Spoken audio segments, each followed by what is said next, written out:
him. His sentence out of Kent County, that offense post-dated. So this offense happened prior to that, or is alleged to have happened prior to that, was my understanding. So it's the reasoning for that. Killebrew. As of right now, his earliest release date is June 9th, 2025, out of with a maximum discharge date of March 9th, 2029. I expect that earliest release date to go up by at least a little bit. But other than that, that is the understanding of the plea. Okay. Mr. Capitello, would you raise your right hand, please? You swear or affirm to tell the truth, the whole truth, and nothing but the truth under penalty for perjury? Yes, I do. And you are Josiah Mackay Capitello? Yes. Mr. Capitello, you've heard the statement of your attorney and the prosecuting attorney. Is it your intention to plead guilty today to count 1, unlawful driving away of a motor vehicle? Yes. Do you understand that the maximum possible penalty for that offense is 5 years in prison? Yes. Are you satisfied with Mr. Glazier and the advice that he's given you? Yes. Other than, as we've discussed it on the record here today, no one, neither the prosecutor, defendant, or anyone acting on the defendant's behalf has discussed possible sentence with the court. Is that correct, Ms. McClure? That's correct. Mr. Glazier? That's correct, Your Honor. Is that also your understanding, Mr. Capitello? Yes, it is.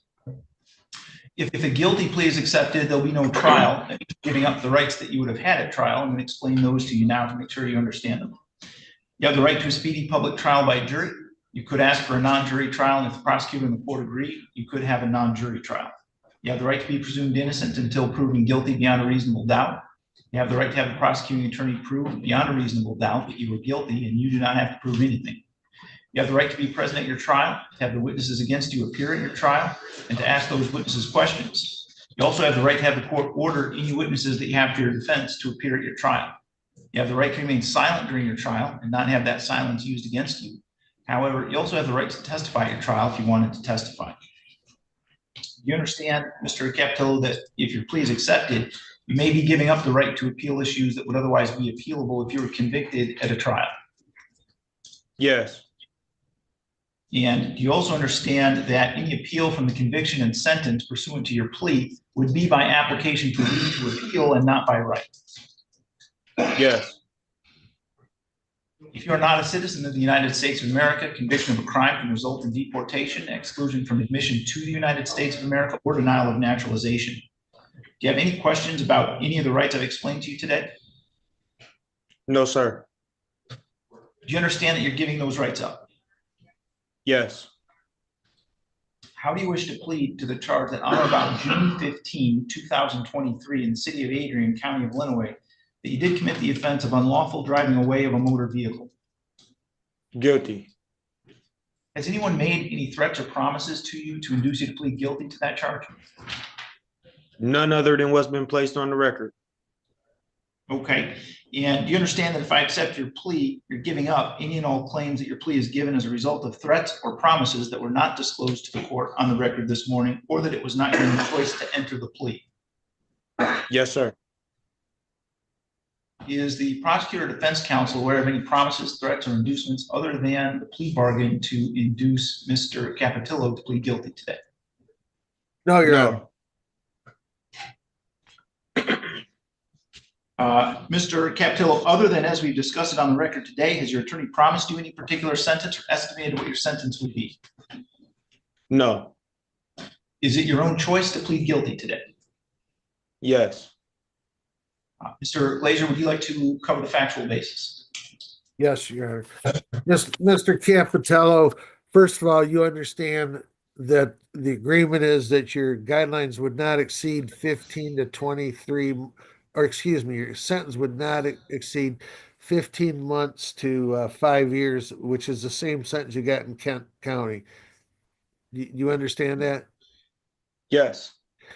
However, that could result, as Ms. McClure indicated, it could result in bumping your early release date a little bit, depending on how much credit for time served you get on this file. In other words, it could, it might result in you getting out a little bit later. Do you understand that? Yes, I do. All right. And also we've indicated that, we've just I just kind of dropped this on her today that was your sentence range was 5 to 23 over in Kent County. Now, if it comes up considerably different than that, or for any other reason, if Miss McClure wants to withdraw the plea, she will do that, ask to do that before sentencing. Do you understand that? Yes, I do. Okay. In regards to this charge, it indicates that on June 21st of 2023 that you did here in Lenawee County, the state of Michigan, drive away a motor vehicle, in particular a Grand Cherokee that belonged to Cliff Buick.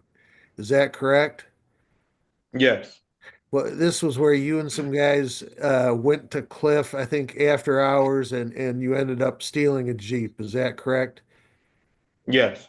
And then you drove that back to Jackson County? Yes. Okay. I don't have any other questions, Your Honor. Could I ask a couple? Go ahead. I just want to clarify, that was on June 15th, 2023, is that correct? Mr. Capatillo? Uh, I'm not sure exactly which date because it was a whole year ago, but I Okay. know it was somewhere in that time frame between June. Okay. And that Cliff Buick is here in the city of Adrian, is that correct? Yes, ma'am. And while this case was pending, did you fail to appear at some point in court and in fact commit other offenses of a similar nature while out on bond No. that you've been convicted of? I didn't commit any new charges, any new offenses from being on bond prior to that case. I was already on bond for a bundle of cases. So I've been sentenced on those cases, So you're saying and I this haven't. Jeep was after the Kent County case? Well, I ended up catching all of these at one time because these cases all came from me being caught with a pro pad in Firekeepers at Firekeepers Casino. And Okay. when that device was apprehended, they extract VIN numbers off of the device. And that's when different counties started picking up cases. And that device is what you use to get into these vehicles, is that correct? Yes. Okay. All right. I'm satisfied with the factual basis. All right. Has the court complied with MCR 6.302 B, C, and D, Ms. McClure? It has. Mr. Glazier? Yes, Your Honor. All right. I'll accept the plea then. It's been given understandably, voluntarily, and accurately. Mr. Capitillo has had full knowledge of his rights. He's had competent counsel. The court has not made any agreement regarding possibility of plea or sentence in this case with prosecutor, defense attorney, defendant, or anyone acting in the interest of any of them, except as we have discussed on the record here this morning. I will refer this matter to the probation department for a pre-sentence investigation, and we will set sentencing for January 10th at 8:15 a.m. Mr. Capitillo, do you want to be in person for that sentencing, or would you waive in person and appear via Zoom? Yes, I would rather appear Zoom. Okay, I will prepare a Zoom writ. Thank you very much. Let me just make sure we have fingerprints.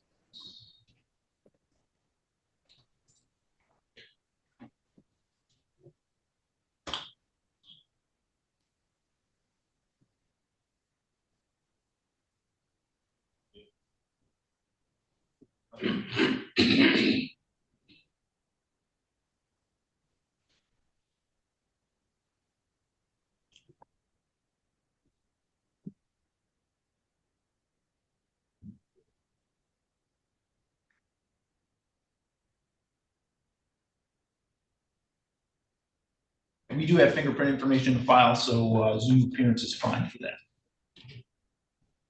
Thank you. Okay, Mr. Captillo, someone from the probation department is going to be in touch with you to do a pre-sentence investigation interview. When you do that interview, please be truthful about this offense and about your background. Okay.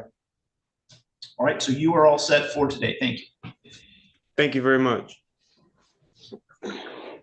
Thank you, Phoebe. Thank you, Your Honor.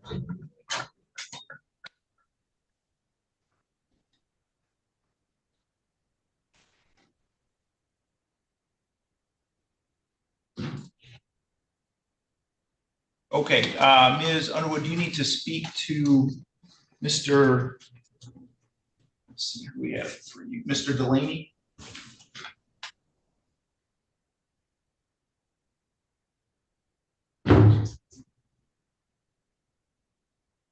Ms. Underwood, do you need to speak to Mr. Delaney? Just for a brief minute, Your Honor.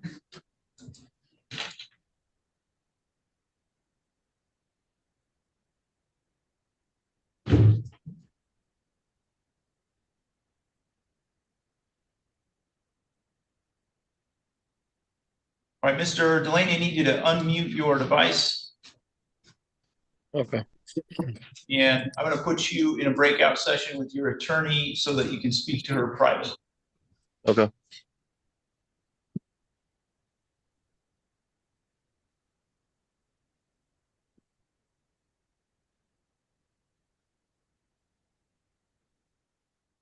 Okay, Mr. Mawad, are you ready to proceed with Mr. Sherwood?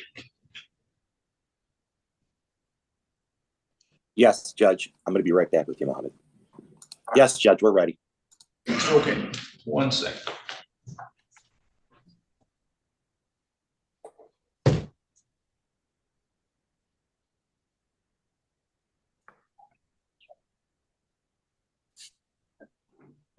This is file 24-21855-FH, People versus Charles Thomas Sherwood. We are here today for a pretrial conference in this case, and we are proceeding today by video conference. First, can I have the attorneys place their appearances on the record, beginning with Ms. McClure? Phoebe McCormick, the people. Your Honor, good morning. Elias Mawad, appearing on behalf of Mr. Charles Sherwood. All right, and Mr. Mawad, where do we stand with Mr. Sherwood's case today? Judge, Ms. McClure and I have had extensive conversations. There is a final offer made. I have not had time to discuss with Mr. Sherwood. It's nobody's fault. I'm just preparing for my last CSE trial next week. Can I ask for one more date in early January, Judge, if that's permissible? And I can talk to Mr. Sherwood. If you want to set this for a pretrial and a trial, that's fine too, whatever the court would like to do.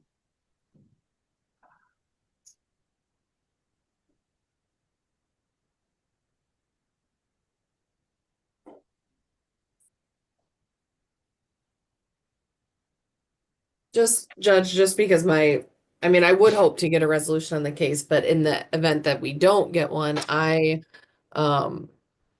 trial docket's getting kind of full for next year. I would kind of like to get a date for this on the books so we don't get it pushed out even more. Okay, I think that's reasonable. We are at 154 days on this one. So if it does get tried, how many days, how much time will we need? I'm not sure how many witnesses Mr. Mawad might have, but for myself, probably 2 days. I would say that. I don't think I would have more than 2 to 3, Judge, on my end. I'm just thinking out loud, I guess, in my brain. But 2 to 3 probably, if the trial goes. So Ms. Clark, can we have a 3-day jury trial date then? Yes, Judge.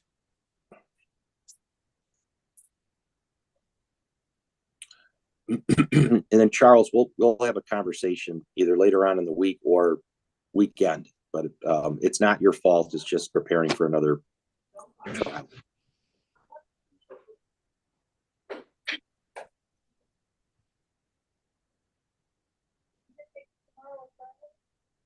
And then if we could also get a pretrial in January, just in case so I know whether the offer's being accepted or rejected. Tuesday, March 11th at 9 a.m., Wednesday, March 12th at 10:30, and Thursday, March 13th at 9 a.m. I'm available then. Yeah, I'll be back from, I hope to be on a vacation in February, but I'll be back.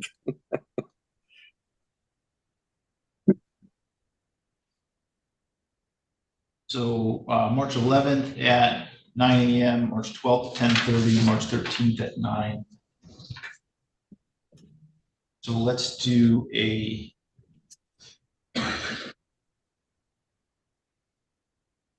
final pretrial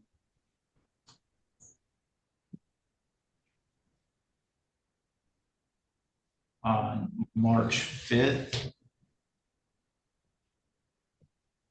And then, I'm sorry, Ms. McClure, you had asked for another pretrial sometime earlier, is that right? Yeah, if we could have a pretrial in January, just so we know whether the offer is being accepted or rejected, because if it is being rejected, then I do need to address bond conditions. Okay, so let's go with about January 2nd at 8:50. Is that enough time, Mr. Mawad? I know you have that Yeah, trial. oh, yeah, it'll be enough time. My trial next week will be a whole week, and then, you know, I know things kind of slow down, but Mr. Sherwood did call me to discuss, and I have not had a chance to get back to him, so I do owe him a call. But yeah, that should be plenty of time. He's been a good client as far as communication. And Judge, you said January 2nd. Are we doing pretrials on Thursday that week? I said 22nd. Oh, I'm sorry. I heard 2nd. Okay. I heard second too. It's okay. Okay. I just saw that was a Thursday and it caught my eye, so. All right. And Mr. Mwad, if you speak to Mr. Sherwood and there is a resolution reached, you're welcome to call and move that up if we have a Wednesday morning available. Very good, Judge. Would you like an order on the final pretrial date and the trial dates? I will issue a scheduling order that we will send out that has all of those dates in it. Very good, Judge. Very good, everybody. Have a good Thanksgiving, everybody, okay? Okay, thank you, you too. So Mr. Sherwood, you can log out. Your next date is January 22nd. Thank you very much.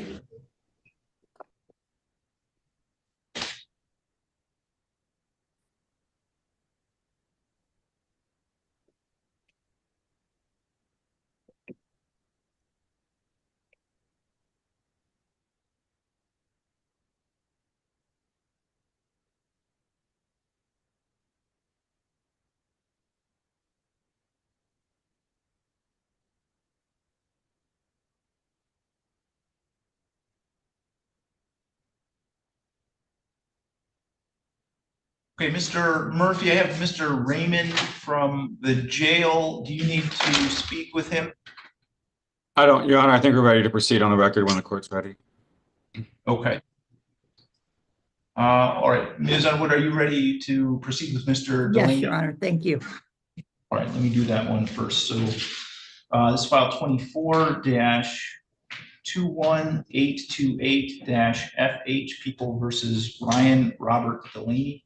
We are here today for a pretrial conference in this case, and we're proceeding today by video conference. First, going to have the attorneys place their appearance on the record, beginning with Ms. Messer. Good morning, Your Honor. Ashley Messer, Assistant Attorney General for the people. Rhonda Underwood for Mr. Delaney this morning, Your Honor. All right, and Ms. Underwood, where do we stand with Mr. Delaney's case today? Yes, I've discussed this matter with my client and with Ms. Messer, Your Honor. And my client is making payments. His job is seasonal, so he's looking for more employment, Your Honor. But under the circumstances, I believe a 60-day adjournment would be appropriate in this matter. And I don't believe the Attorney General's office would object to that, Your Honor. All right, Ms. Messer, is that accurate? That is, Your Honor. We were hoping to give the opportunity for the defendant to make some more payments and get a little pattern of payments going, and then I think we can probably resolve this case. 60 days would be end of January. I can do January 29th at 8:15. January 29th. Correct. And I will be happy to do the stipend order with Ms. Messer's permission. Yes, absolutely. Thank you. And that date is perfect. Okay. All right, so Mr. Delaney, your next date is January 29th at 8:15 a.m. You'll log back in using all the same Zoom information you used today. Okay. All right, so you're all set. You can go ahead and log out. Thank you.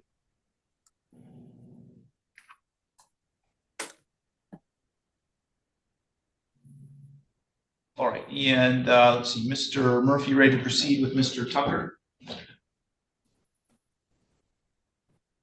I'm sorry, Your Honor, Mr. Raymond? I'm sorry, Mr. Raymond.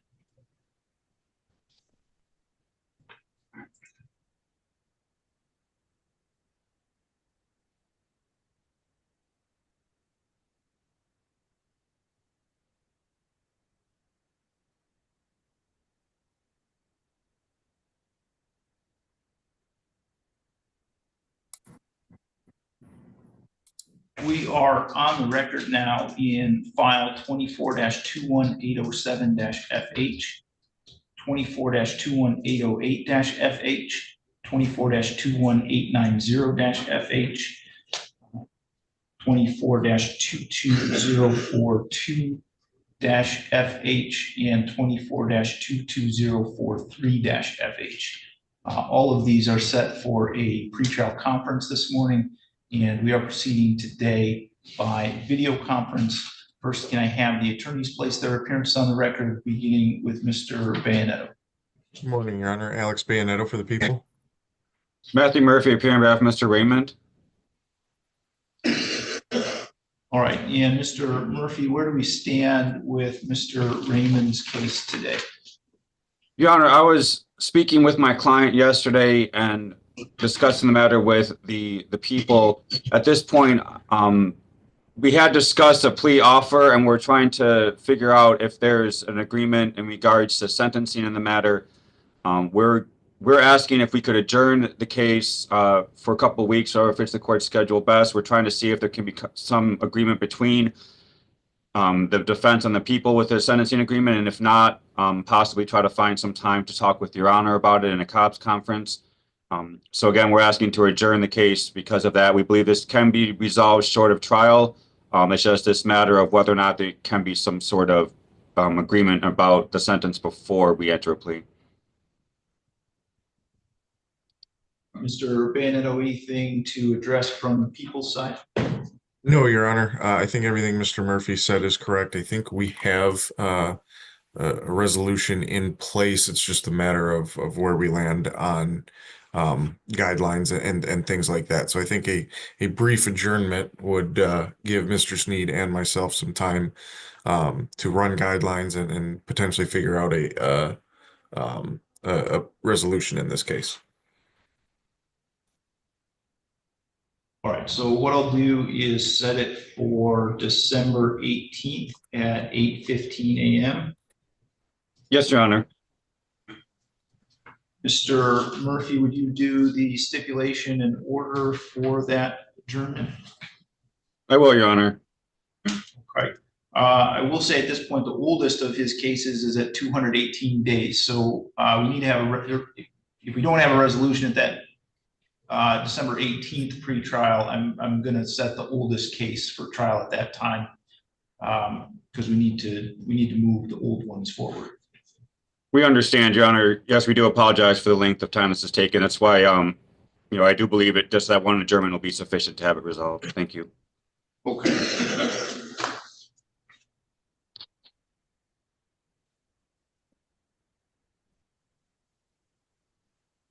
Okay, Mr. Tucker, you can let the officer with you know that you are done with court for today. Mr. Raymond, sorry. I'm sorry, Mr. Raymond. Thank you, Your Honor.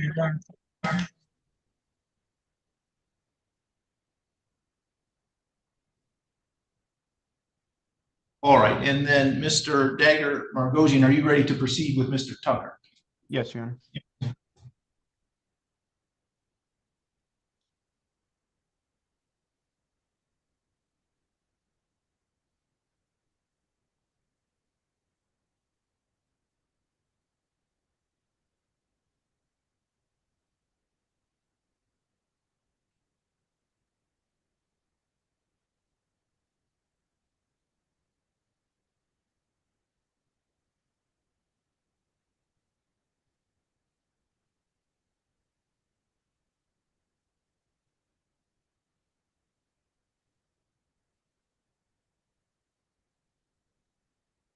Okay, this is file 23-21414-FH People versus Lucas William McGraw Tucker. We are here today for a final pretrial conference in this case, as well as a pretrial on a contempt of court. We are proceeding today by video conference. First, can I have the attorneys place their appearance on the record, beginning with Ms. McClure.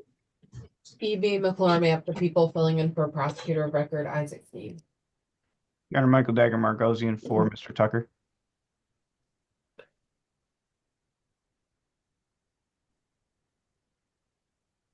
All right, and Mr. Dagger Margosian, where do we stand with Mr. Tucker's case today? Your Honor, Mr. Sneed and I have reached a resolution. There should be an amended information in the court's file. At this time, Mr. Tucker will be pleading guilty to an added count 2 of disturbing the peace. In exchange, count 1 will be dismissed, as well as there's a sentence agreement for credit for time served only in this matter. We're ready to proceed with that. Ms. McClure, is that a complete and accurate statement of the plea agreement?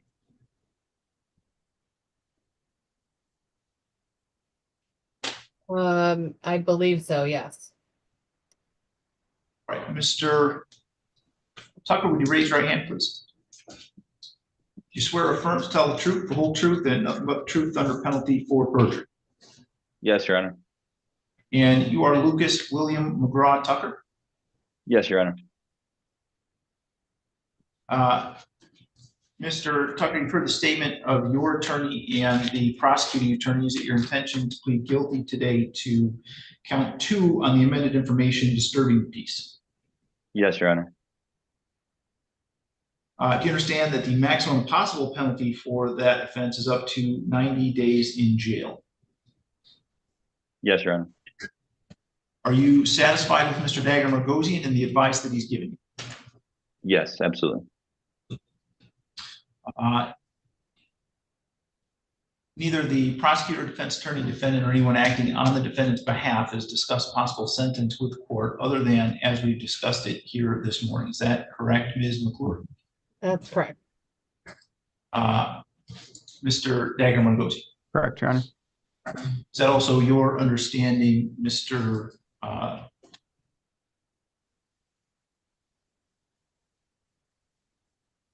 Mr. Tucker, did you hear me? Yes. Yes, Your Honor. Okay. Did you understand that last question? Yes. Okay. If a guilty plea is accepted, there'll be no trial. That means you're giving up the rights that you would have had at trial. I'm going to explain those rights to you now to make sure that you understand. You do have the right to a speedy public trial by jury. You could ask for a non-jury trial, and if the prosecutor and the court agreed, you could have a non-jury trial. You have the right to be presumed innocent until proven guilty beyond a reasonable doubt. You have the right to have the prosecuting, you have the right to have the prosecuting attorney prove beyond a reasonable doubt that you are guilty, and you do not have to prove anything. You have the right to be present at trial, to have the witnesses against you appear at your trial, and to ask those witnesses questions. You also have the right to have the court order any witnesses that you have for your defense to appear at your trial. You have the right to remain silent during your trial and not have that silence used against you. However, you also have the right to testify at your trial if you wanted to testify. Do you understand, Mr. Tucker, that if your plea is accepted, you may be giving up the right to appeal issues that would otherwise be appealable if you were convicted at a trial? Yes, Your Honor. Do you also understand that any appeal from the conviction and sentence pursuant to your plea would be by application for leave to appeal and not by right? Yes, Your Honor. If you are not a citizen of the United States of America, conviction of a crime can result in deportation, exclusion from admission to the United States of America, or denial of naturalization. Do you have any questions about any of those rights? No, Your Honor. And do you understand that you are giving those rights up? Yes, Your Honor. How do you wish to plead to the charge that on or about November 24, 2022 in Rollin Township, Lenawee County, Michigan, you did commit the offense of disturbing the peace? Guilty. Has anybody made any threats or promises to you to induce you to plead guilty to that charge? No, Your Honor.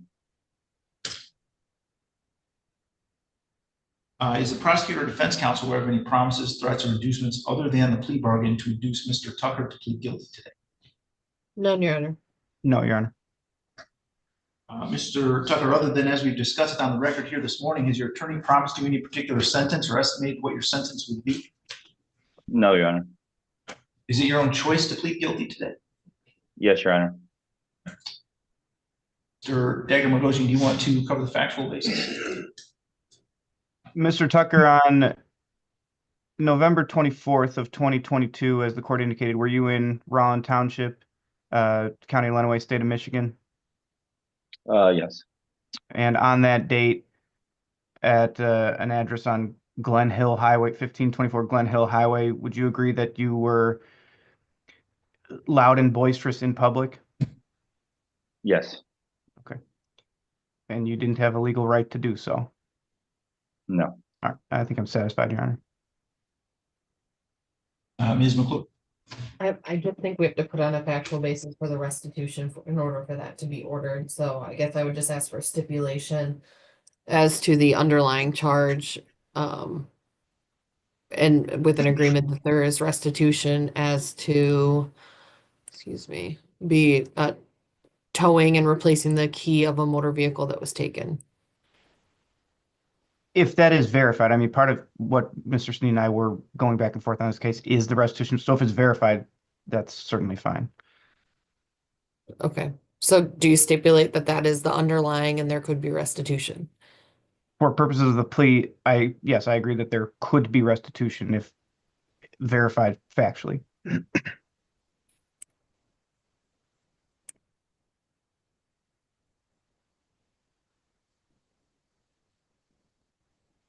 All right, I'm not sure I hear an agreement here. So are you admitting to the facts that would support restitution, or are you not admitting to those facts, Mr. Dagger-Margosian?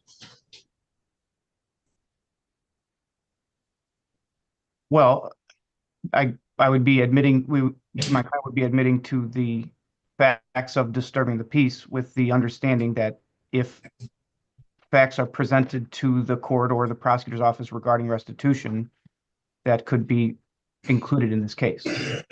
So I interpret that as a no. As to count one, the fact of count one that he took a truck, correct. But as to count two, the disturbing the peace, yes, we are moving forward with, and that is the plea deal.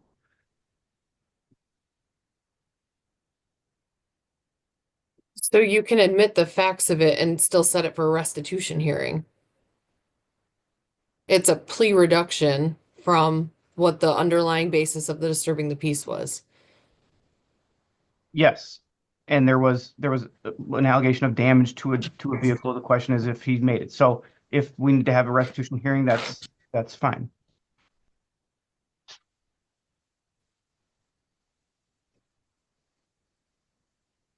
But I don't think that affects the plea of this.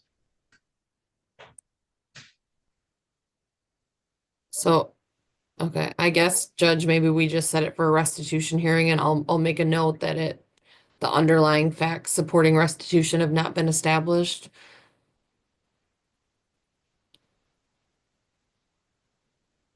I don't know, typically the facts are established and it's just the amount that's in question. So that's why I'm kind of thrown, I'm sorry.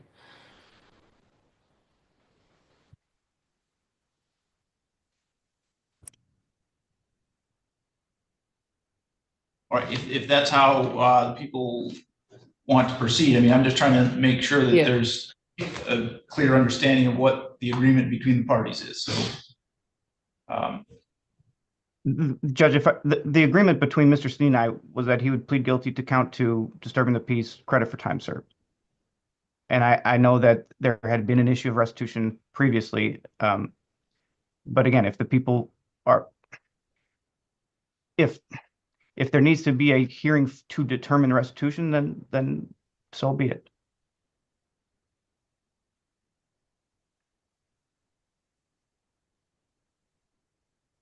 That's fine. I'll have Mr. Sneed request it if that's what he wants. And if he doesn't, then it won't be ordered. right.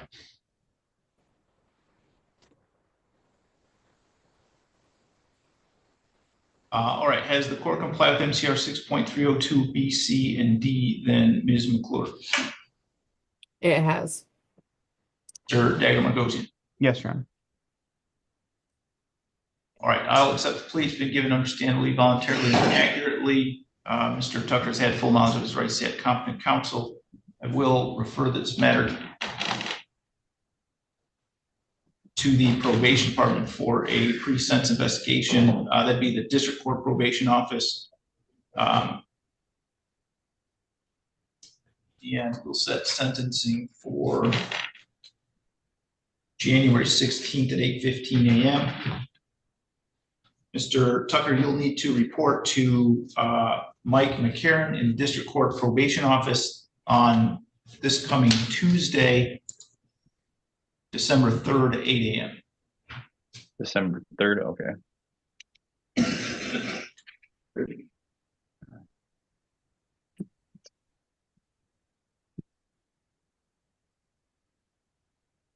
Okay, so you are all set, Mr. Tucker. You can go ahead and log out. Awesome, thank you.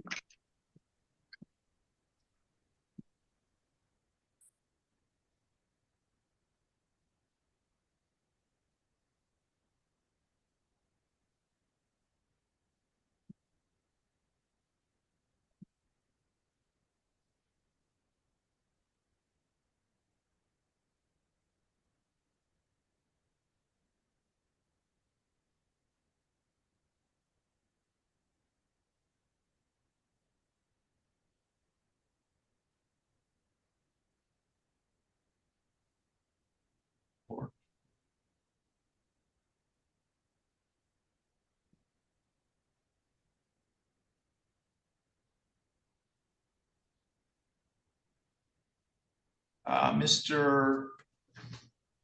Glazier, I have Mr. Neimer here in the courtroom. Do you need to speak to him? Good morning, Kelly again, and Judge Olsaver. We have Katarina Edwards that have been for the judge. Your Honor, Mr. Neimer was supposed to come in to see me. I think you indicated we had to set it for trial today. I just need to know if you need to speak to him or not. No, I don't.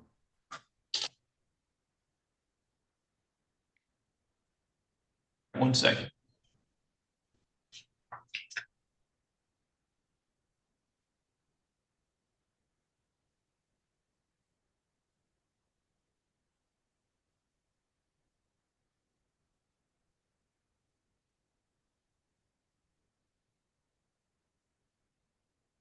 Okay, I have someone here from an MDOC facility. Can you tell me your name, please? Ted Weston Till. Okay, Ms. Underwood, you need to speak with Mr. Till.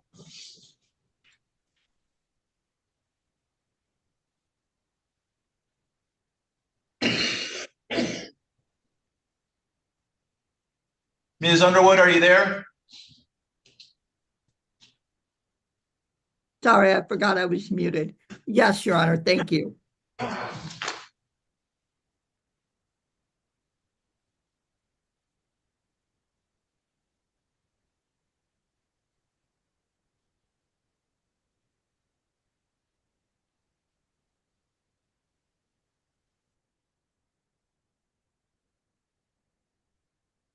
Okay, Mr. Neimer, do you want to come forward to the podium, please?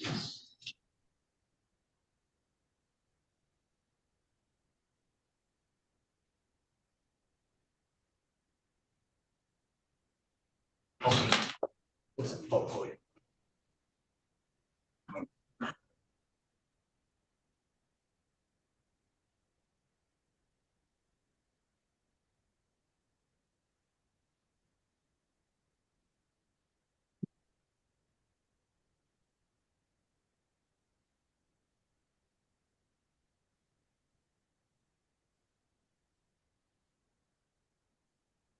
All right, we are on the record in file 24-21792-FH, 24-21872-FH, and 24-21873-FH.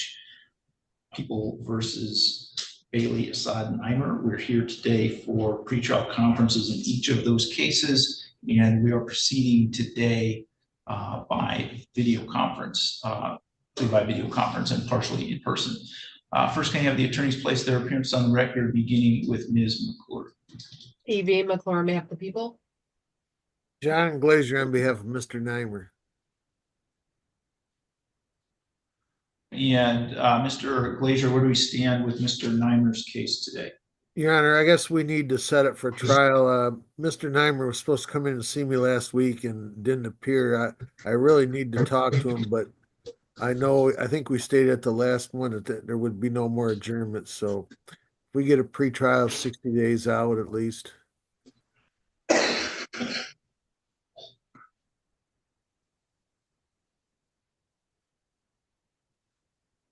So the oldest file would be the 24-21792-FH file.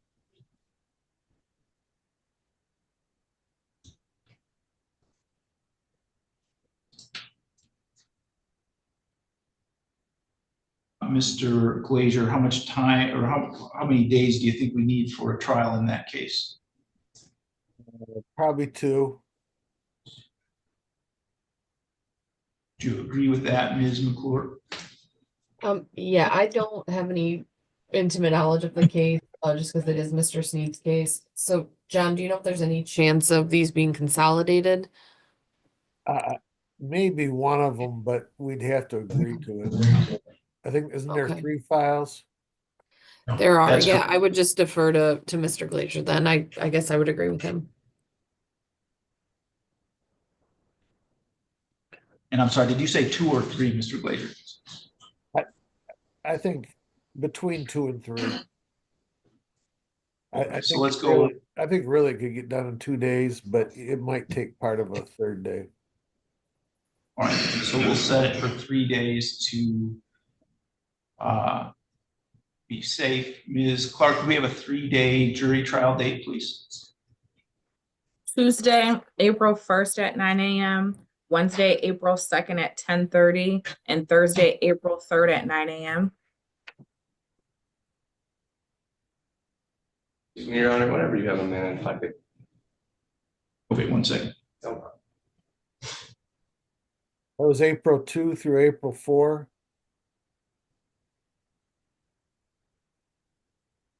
April 1st. April Second. April 1st, 2nd, and 3rd. Okay.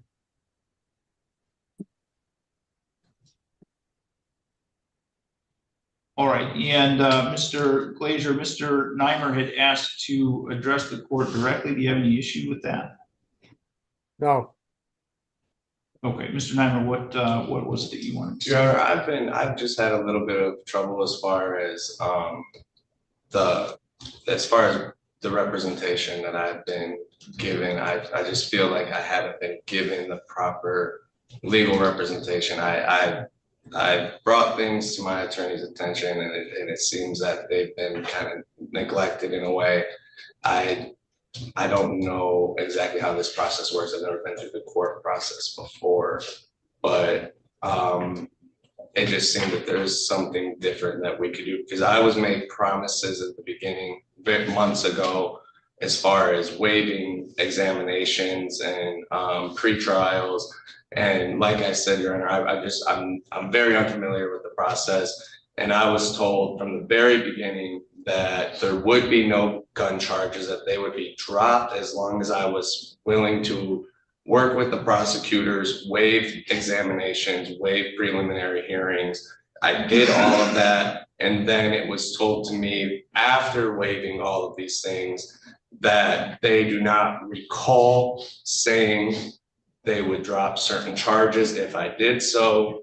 And it's all just been kind of a very high stressful anxiety mess for me, as far as trying to figure out who I can trust when something's told to me, when my attorney tells me this will be dropped if you do this, and that he spoke with the prosecutors, and I do my part and then come around to say that they don't remember saying those things. It's just, I just don't feel that I have been represented in the best way, for a lack of better words.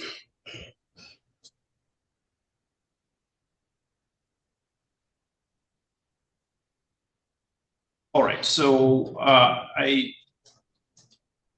are you claiming that Mr. Glazer should have done something that he has not done, or what is your Yes, issue with the there's representation? Well, as far as telling me that if I waive something and that then this would happen, and then those things were taken back. The exact words was that Mr. Sneed claims to not remember saying those things to Mr. Glazer. I don't know exactly how it works or how when an agreement is made, if it's set in stone. Like I'm not exactly sure how that works. However, there was that part. There's other things I brought up as far as things I wanted him to see on my body cam footage and other, just from speaking to another attorney friend who had brought some points up on the body cam footage and things that had been looked at. There's just been quite a few issues as far as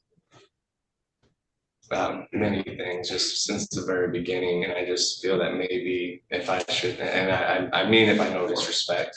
All right, so I can't just assign you another attorney. Okay. I can. There is a process. If you're claiming that Mr. Glazer has been ineffective, then I have to hold a hearing and explore that further and make a determination as to whether he's been effective or whether your disagreements with things he has done or not done are a legitimate part of an attorney has a certain amount of discretion to determine certain things, right? In terms of strategy and that kind of thing.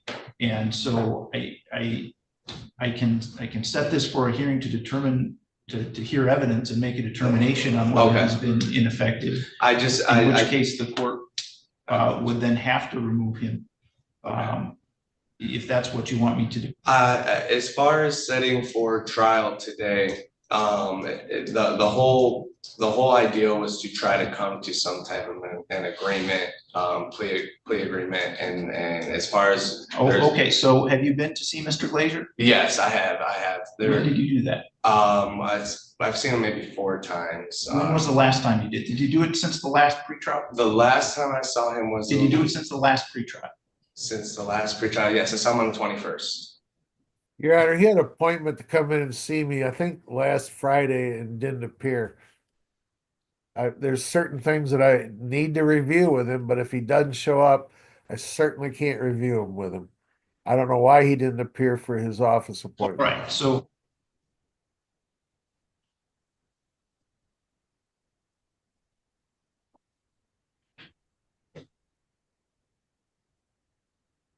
again, so Mr. Neimer, you've expressed some dissatisfaction. If you want me to schedule a hearing to determine whether or not Mr. Glazer has been effective or ineffective, I can do that. So do you want me to do that? Yes, please, Your Honor. Judge, could I make a brief record before that happens? Go ahead. I think some of the issues that Mr. Neimer addressed with the court have stemmed from this waiver of the preliminary exam. And just for the record, when a preliminary examination is waived in district court, they make a record that if were you promised anything and is this a voluntary waiver? And we do believe, and we just for the record believe that those elements have been met, and the waiver was an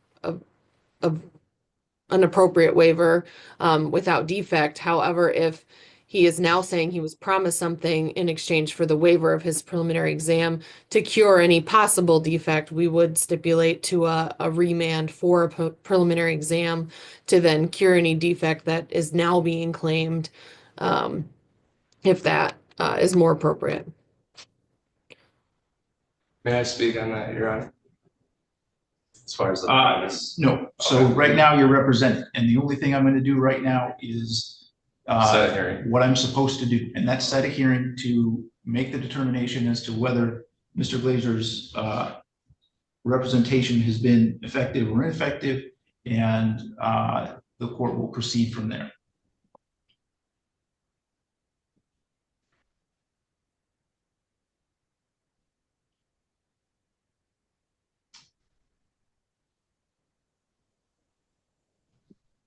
So Ms. Clark, I'm going to need a hearing date for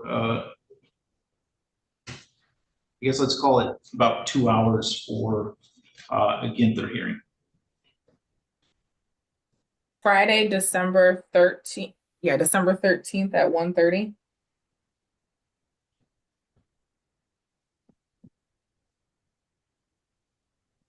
Our office is unavailable that day, or that afternoon, I'm sorry.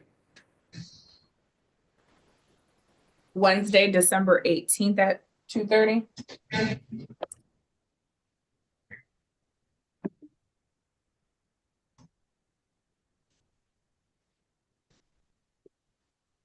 Um, just since Miss Bergman's on, Miss Bergman, are you available on December 18th in the afternoon?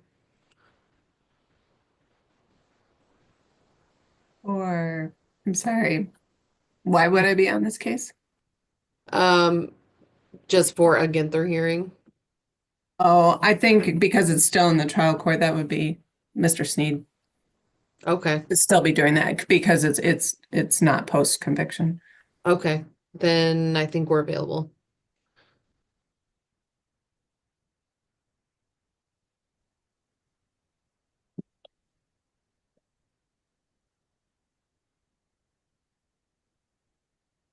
Okay, Was that so Mr. Glazer, are you available at that time? I'll be available, yes, Your Honor. December 18th at 1:30 p.m.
So we will set for a Ginther hearing on December 18th at 1:30 p.m., a final pretrial for, I'm sorry, March 19th at 8:30 a.m.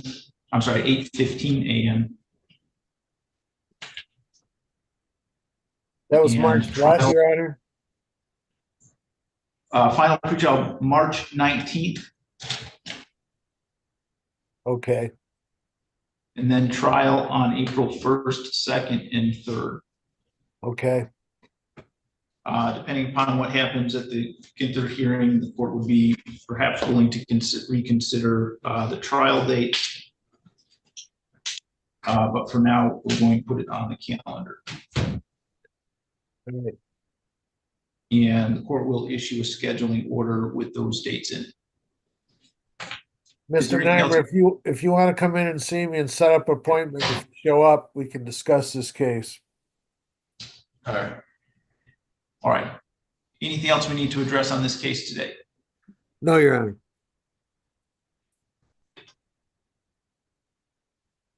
Thank you, then, Mr. Nimer, you're all set for today. Thank you, Your Honor.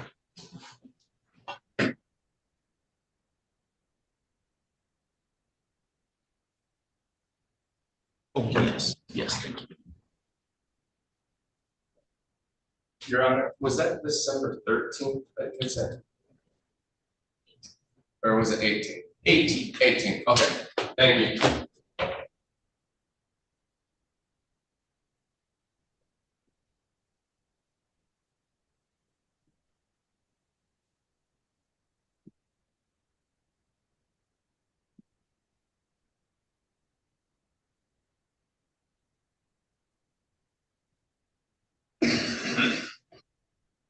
Did I hear this one?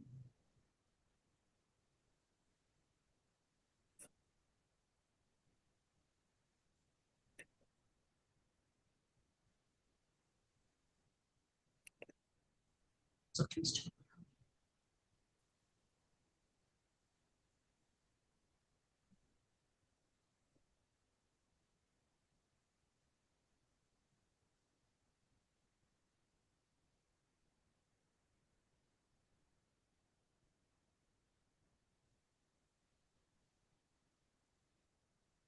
Okay, Mr. Dagger Margosian, do you need to speak with Ms. Edwards? Yes, please, Your Honor. 1 second.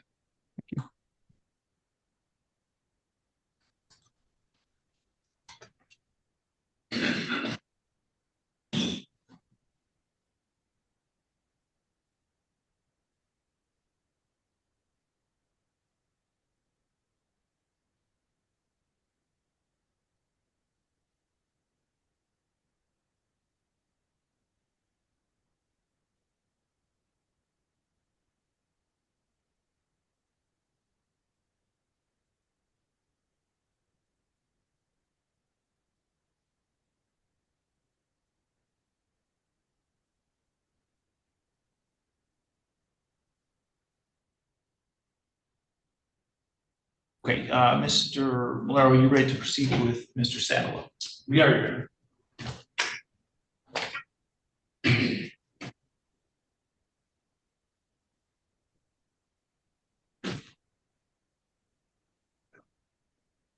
This is file 24-22009-FH, People versus Arnett Sadler III.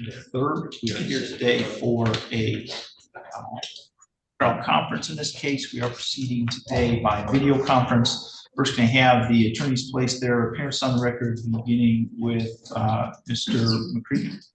Dave McCready. Salvatore Malero on behalf of Arnett Sadler. Okay, and Mr. Malero, where do we stand with Mr. Sadler's case today? Your Honor, Mr. Sadler was in my office yesterday. I know we had requested he be screened for Veterans Court. I don't know the result of that. Just the court knows.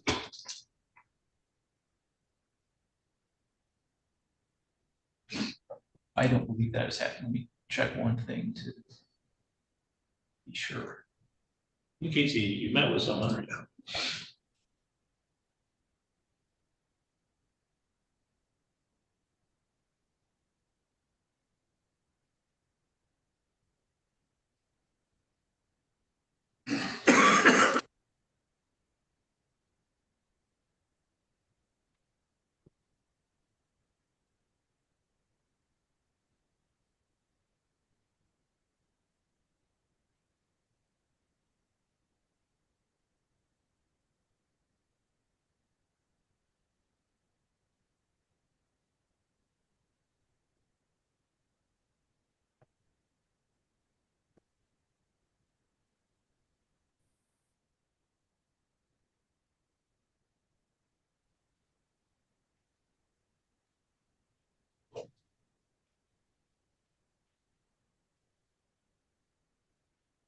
It does look like he was screened and approved for Veterans Court.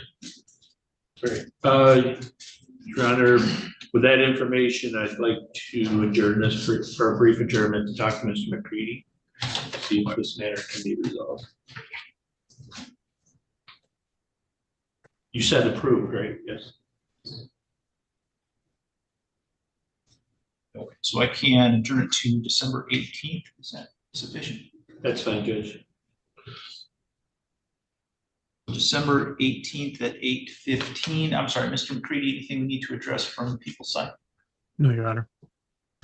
Okay, so December 18th at 8:15 a.m. Mr. Miller, would you do that stipulation in order, please? Yes, I will, Your Honor. All right, anything else we need to address on this one today? No, Your Honor. Thank you.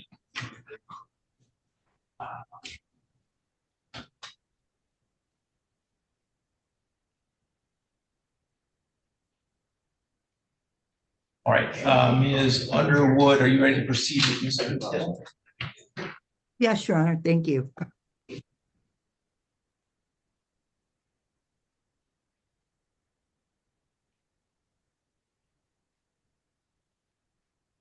Thank you. All right, this is file 24-22008-FH, People versus Chad Till. We are here today for a pretrial conference. In this case, we are proceeding today by video conference. First, can I have the attorneys place their appearance on record, beginning with Ms. McClure? A.B. McClure on behalf of the people. Rhonda Underwood on behalf of Mr. Till, Your Honor. All right, and Ms. Underwood, where do we stand with Mr. Till's case today? Your Honor, we believe we have full plea negotiations with the prosecution, but we're just firming up the paperwork and details, Your Honor. And we would be grateful for a short adjournment, perhaps the beginning of January. Ms. McClure, is that agreeable to the people? Yes, I just need time to do an amended information plea form, and it's kind of a busy docket this morning for me to try and do it. Okay. Is January 8th at 8:15 all right? That works for the people. What was that date, Your Honor? January 8th? That's fine, thank you. And I will be happy to do this stipulation with McClure's approval. Judge, should that be in person or on Zoom? I don't know if we have fingerprints or not. Mr. Till, do you want to be here in person or on Zoom? In person. Okay, All right, so Mr. Till's request to be in person, so if we get an in-person writ. Let me check on the fingerprint situation. that works out great.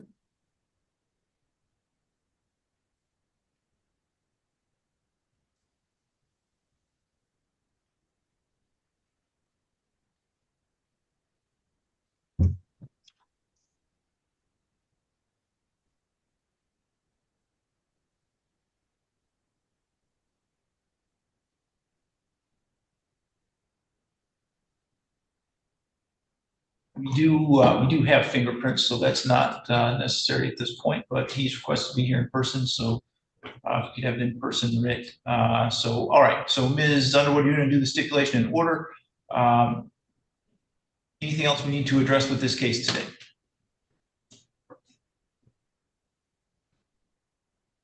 Nothing on behalf of the people. Nothing, Your Honor. Okay, thank you, Mr. Till. You can let the officer with you know that you're done with court for today. And thank you.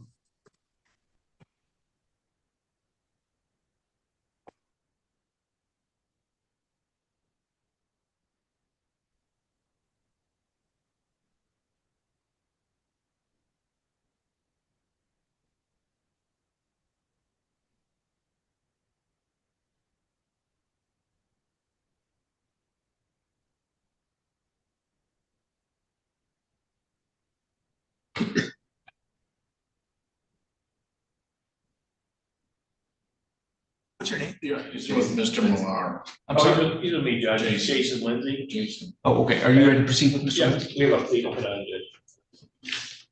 All right, we can do that then. Should be, you should have it in your file. I think. Report.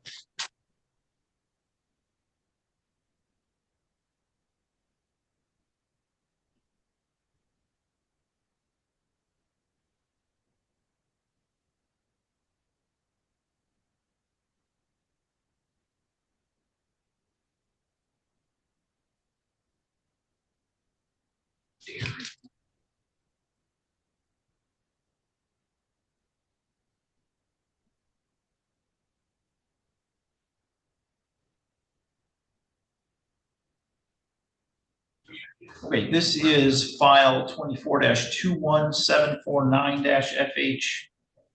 People versus Jason Floyd Lindsay. We are here today for a pretrial conference. In this case, we're proceeding by video conference and in person. First, let me ask the attorneys to place their appearances on the record, beginning with Ms. McClure. B.B. McClure, on behalf of the people. Salvatore Malera on behalf of Jason Lindsay. All right, and Mr. Malera, where do we stand with Mr. Lindsay's case today? You know, we did reach resolution in this matter and should have sent the plea form to the court yesterday. Mr. Lindsay's going to plead guilty to reckless use of a firearm, a 93-day misdemeanor. I believe trying to pull out the form now. Further with the sentence agreement, no immediate jail, and forfeiting of the firearms and any ammunition. So give me a second here. So they had a count 3 reckless use of a firearm. You're under MCL 752.8638. No immediate jail. All felony counts to be dismissed. And the defendant to forfeit the firearms, the magazines, and any ammunition. And that was submitted to the, well, I think I had it sent over yesterday. That is our plea agreement, Judge. All right, Ms. McClure, is that a complete and accurate statement of the plea agreement? It is. Mr. Lindsay, would you raise your right hand? Do you swear or affirm to tell the truth, the whole truth, and nothing but the truth under penalty for perjury? I do. And you are Jason Floyd Lindsay? Yes. Mr. Lindsay, you've heard the statement of your attorney and the prosecuting attorney. Is it your intention to plead guilty today to count 3, reckless use of a firearm? Yes.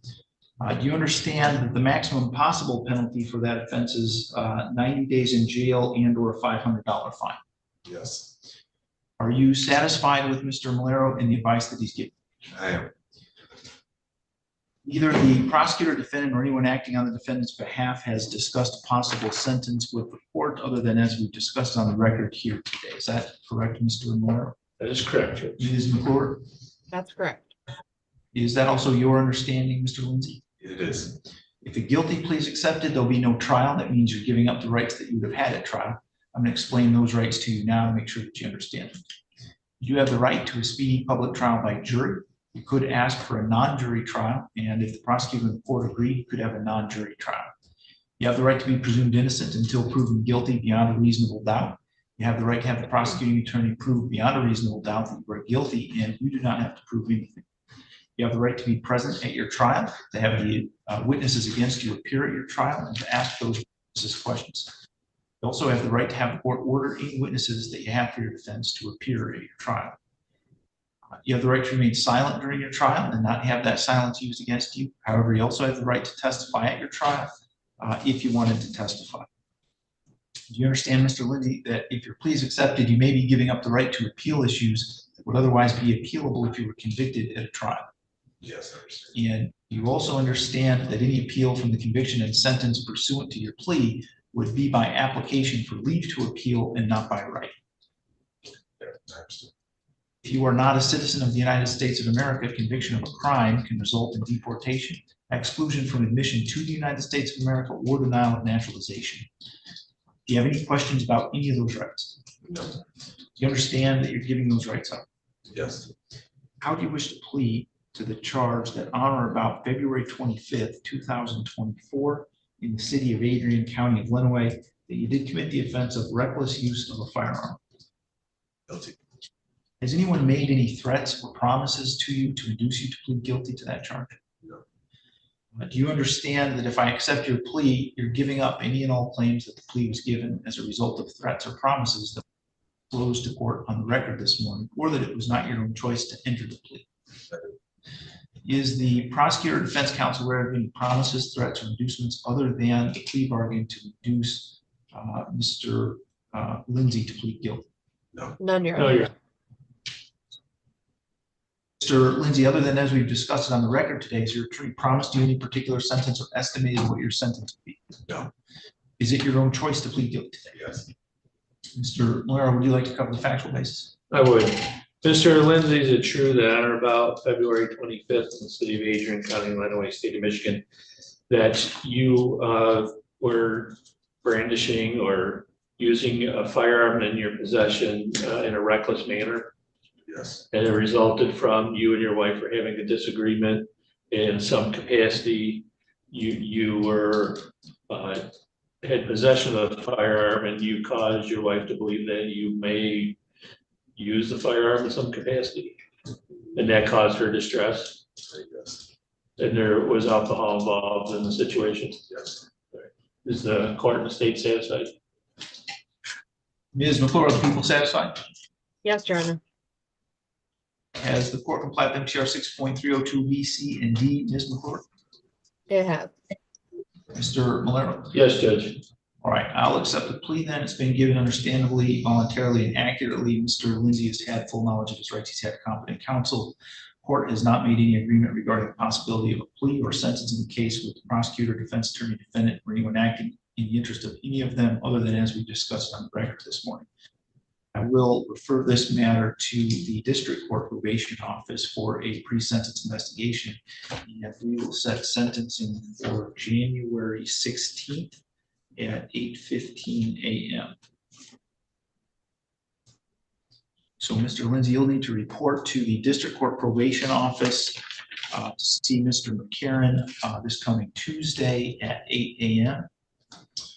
To do a pre-sentence investigation interview. When you do that interview, please be truthful about this offense and about your background. Your Honor, may we address bond on this matter? Yes. Mr. Lindsay's been ordered to undergo PBTs, I think, since the inception of this matter. Spoke to Mr. Coast yesterday. It's my understanding that he's done pretty well on that, and we asked that the requirement be terminated. Further discussed with Mr. Coast, Mr. Lindsay has a couple of trips, one for a job interview, one for I think a vacation planned with his wife. To the state of Florida. I would ask the court upon documentation of Mr. Coast that he'd be allowed to travel out of state for that purposes as well.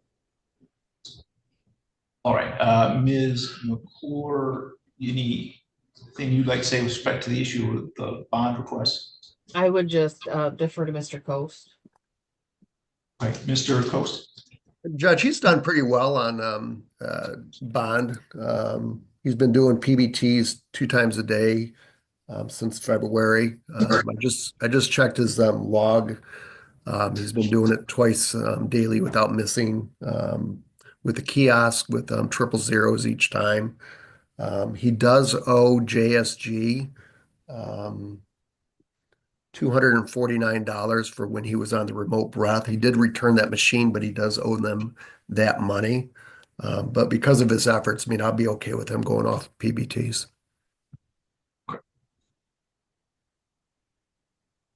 So I will make that modification to eliminate the PBT requirement and admit the out-of-state travel for the job interview and the vacation. Mr. Lindsay, you need to give your dates of travel and your locations to Mr. Coast before you leave. Okay, so we're all set. Then we'll see you back on 16th. Let me just make sure we have fingerprint information.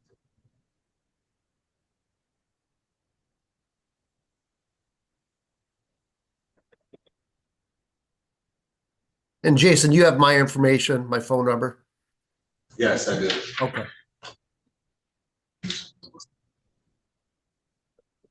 We're all set then with the fingerprint information. Mr. Miller, do you know what Mr. Lindsay wanted to do with the contempt? Was that the I'm not missing on PBT here? That's what we'll see if I can find it. There was some issue about it.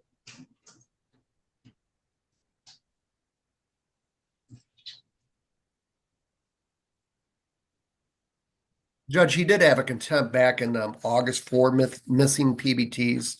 Ever since then, he has done pretty well. So my suggestion is that we go ahead and dismiss that contempt. Okay, I will do that then. We'll dismiss the contempt charge. Thank you, Judge. Okay, I think we were all set then. Great, thank you, Your Honor. Thank you. Okay, Ms.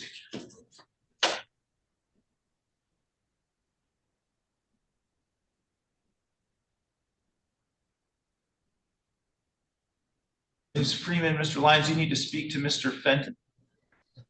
Your Honor, I'm just sort of along for the ride here. Ms. Fenton is actually handling the appellate matter. I do not need to meet with Mr. Fenton, no. No, do I. Okay.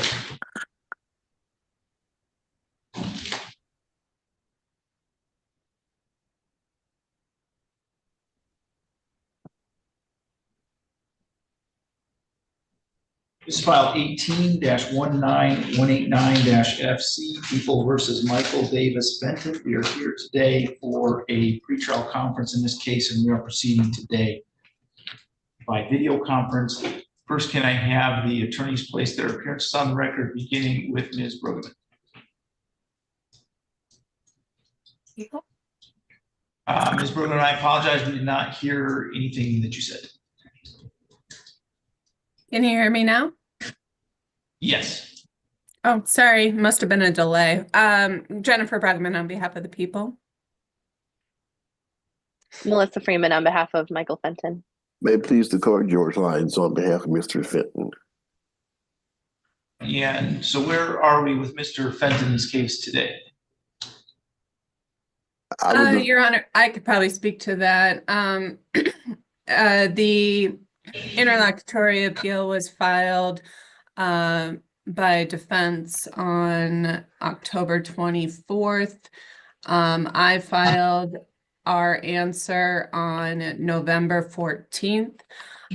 When I filed that, I sent in a zip drive of the interview for the court to review, for the Court of Appeals to review. They emailed me and Ms. Freeman on November 21st, letting us know that they could not open it with the player that was given to them. So we've had IT try to do it, and that has not been successful. Currently, I'm having Lamar Ruffner from the agency look to see if he can do it. They need it in an MP3 or MP4 format, and so that's kind of where we're at. I'm hoping to that Lamar Ruffner can do that today and get it back out in the mail to the Court of Appeals, but that's kind of where we're at. And then, of course, the Court of Appeals needs to decide whether they are going to grant the application or not. If they grant it, then obviously it will be delayed further, because then the parties have the ability to file further briefing or what have you. If they deny it, then obviously we would be back in the trial court. All right, Ms. Freeman, anything to address from the defendant's side at this point? No, everything was correct, and that's my understanding of what's going on.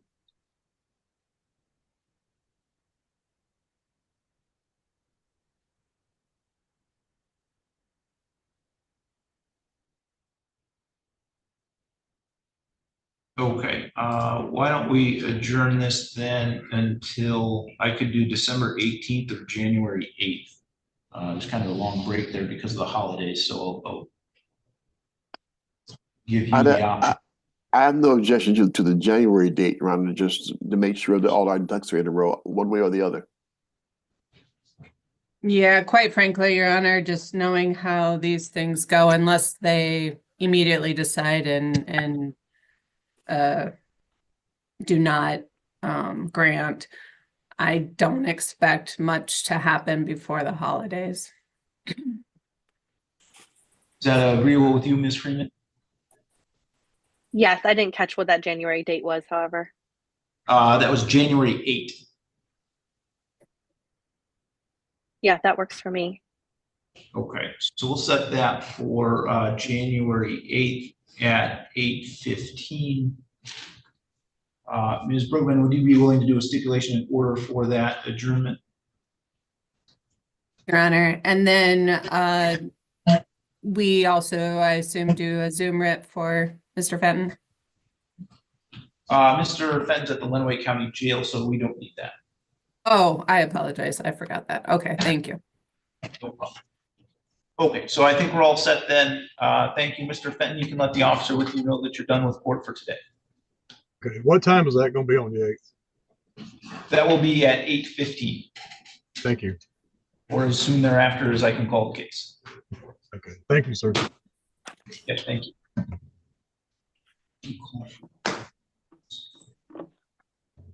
All right, Mr. Daly, are you ready to proceed with Mr. Duffy? Yes, Your Honor.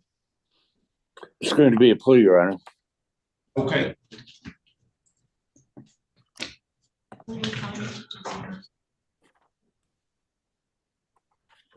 All right, this is file 24-21984-FH, People versus Andrew Wayne Duffy. We are here today for a pretrial conference. We are proceeding today by video conference. First, can I have the attorneys place their appearance on the record, beginning with Ms. McClure? A.B. McClure, Matt, the people filling in for record, Allison Arnold. James Daly on behalf of the defendant. All right, and Mr. Daly, where do we stand with the case today? He's going to plead guilty as charged. There's an agreement that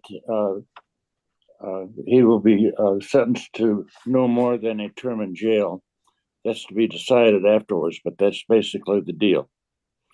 Wait, could you state that again? I'm sorry. He's going to plead guilty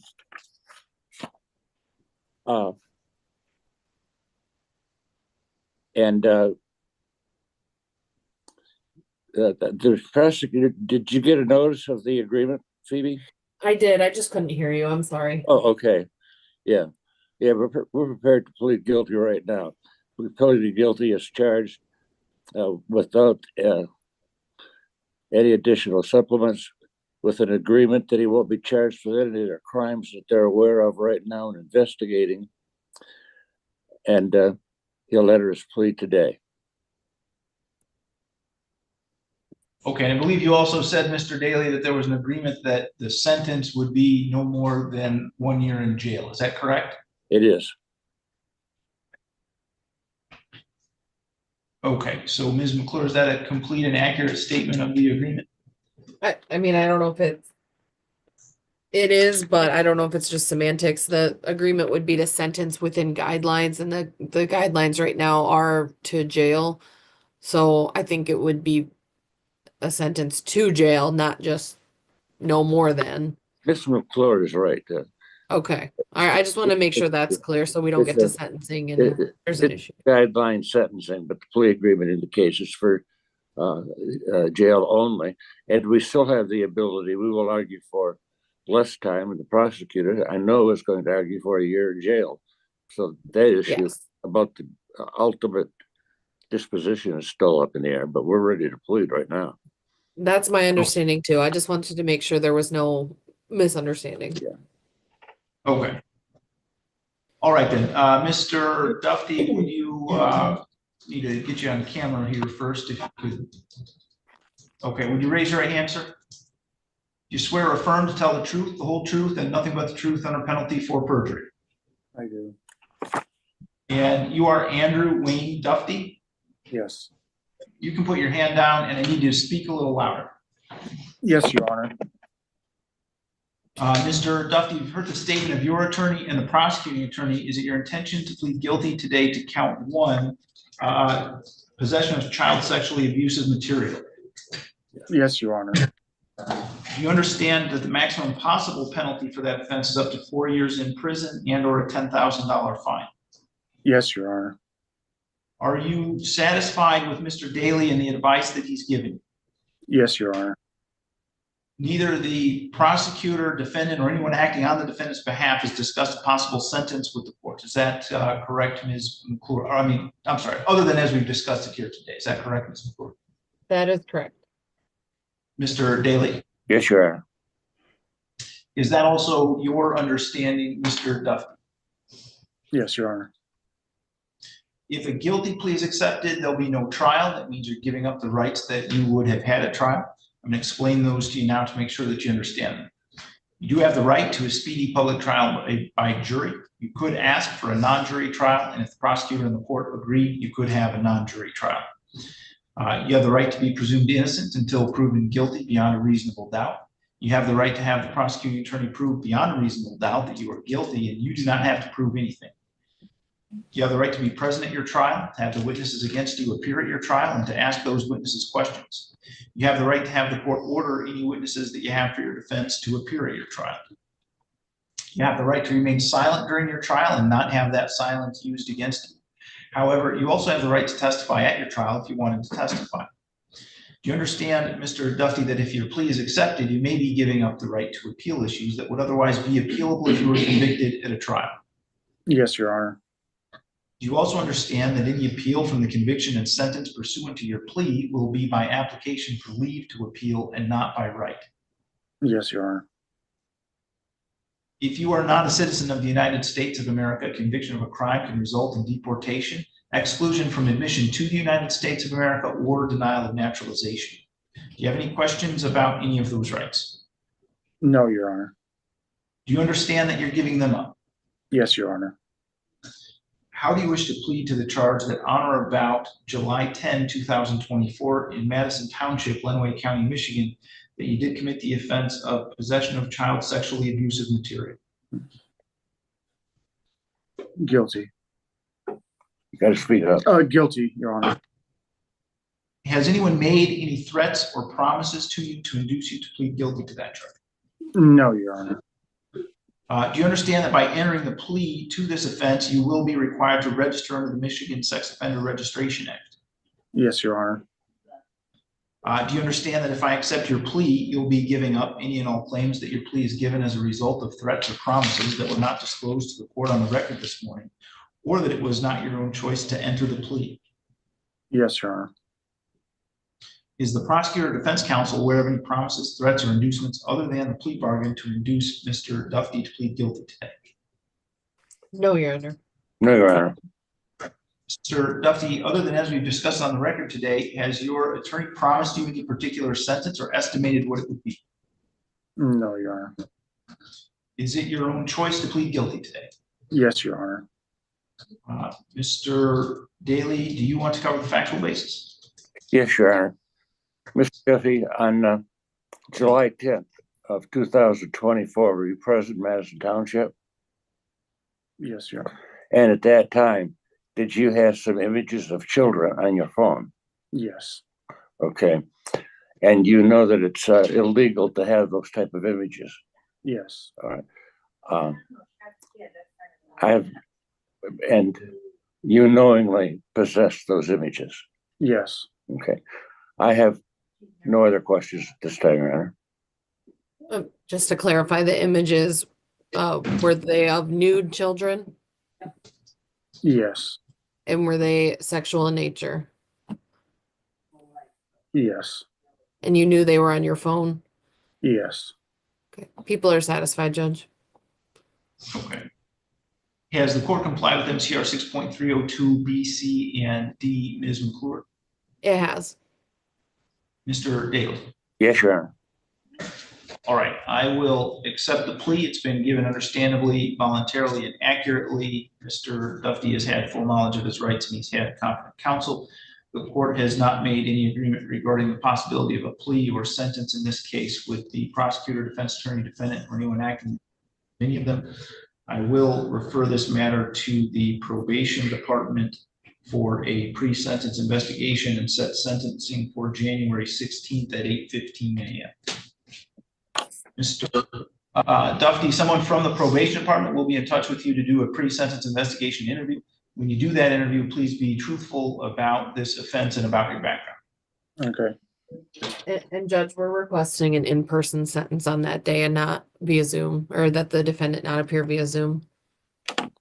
We understand that, Your Honor. Thank you. So that sentencing date be in person. I'm sorry. Mr. Stevenson, you need to speak to Mr. Duffy.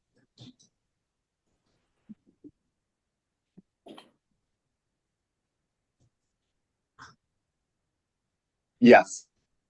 Okay, so I'm going to put you in a breakout session real quick with the probation officer so he can get your contact information. You can just run over to that. Yeah, it's like that here. Yeah, and so it's like people try to transfer. Tell us where they want us to meet him.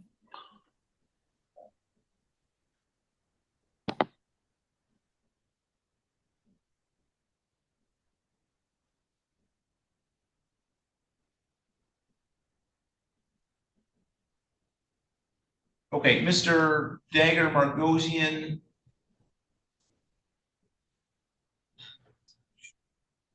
Looks like he had logged out.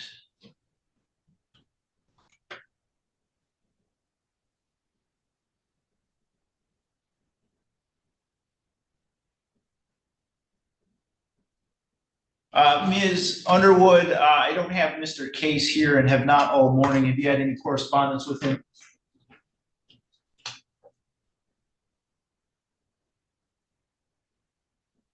There we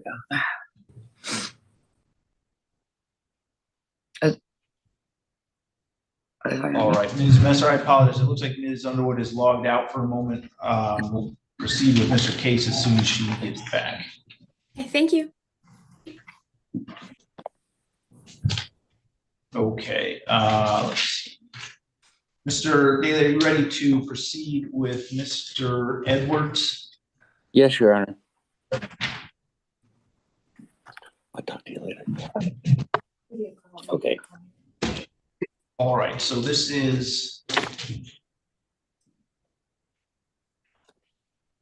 file 24-21785-FH, 24-21781-FH, 24-21782-FH, 24-21783-FH, 24-21784-FH, and 24-21972-FH.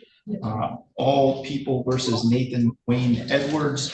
We are here today for a pretrial conference in these cases, and we're proceeding today by video conference. First, let me ask the attorneys to place their appearance on the record, beginning with Mr. McCready. Dave McCready for the people. James Daly on behalf of the defendant.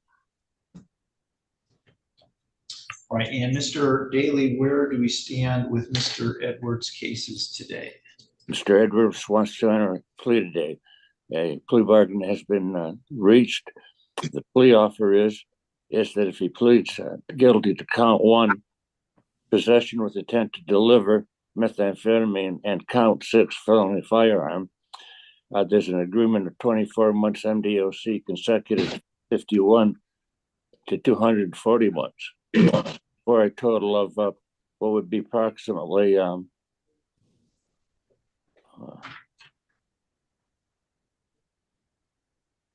75 months with everything.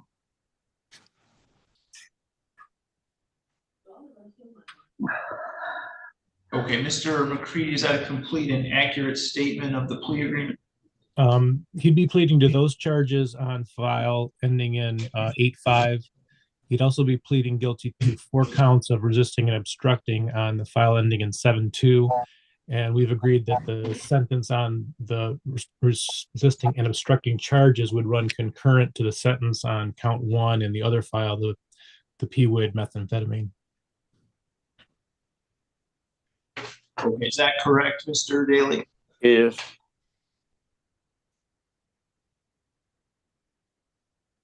All right, Mr. Edwards, would you raise your right hand, please?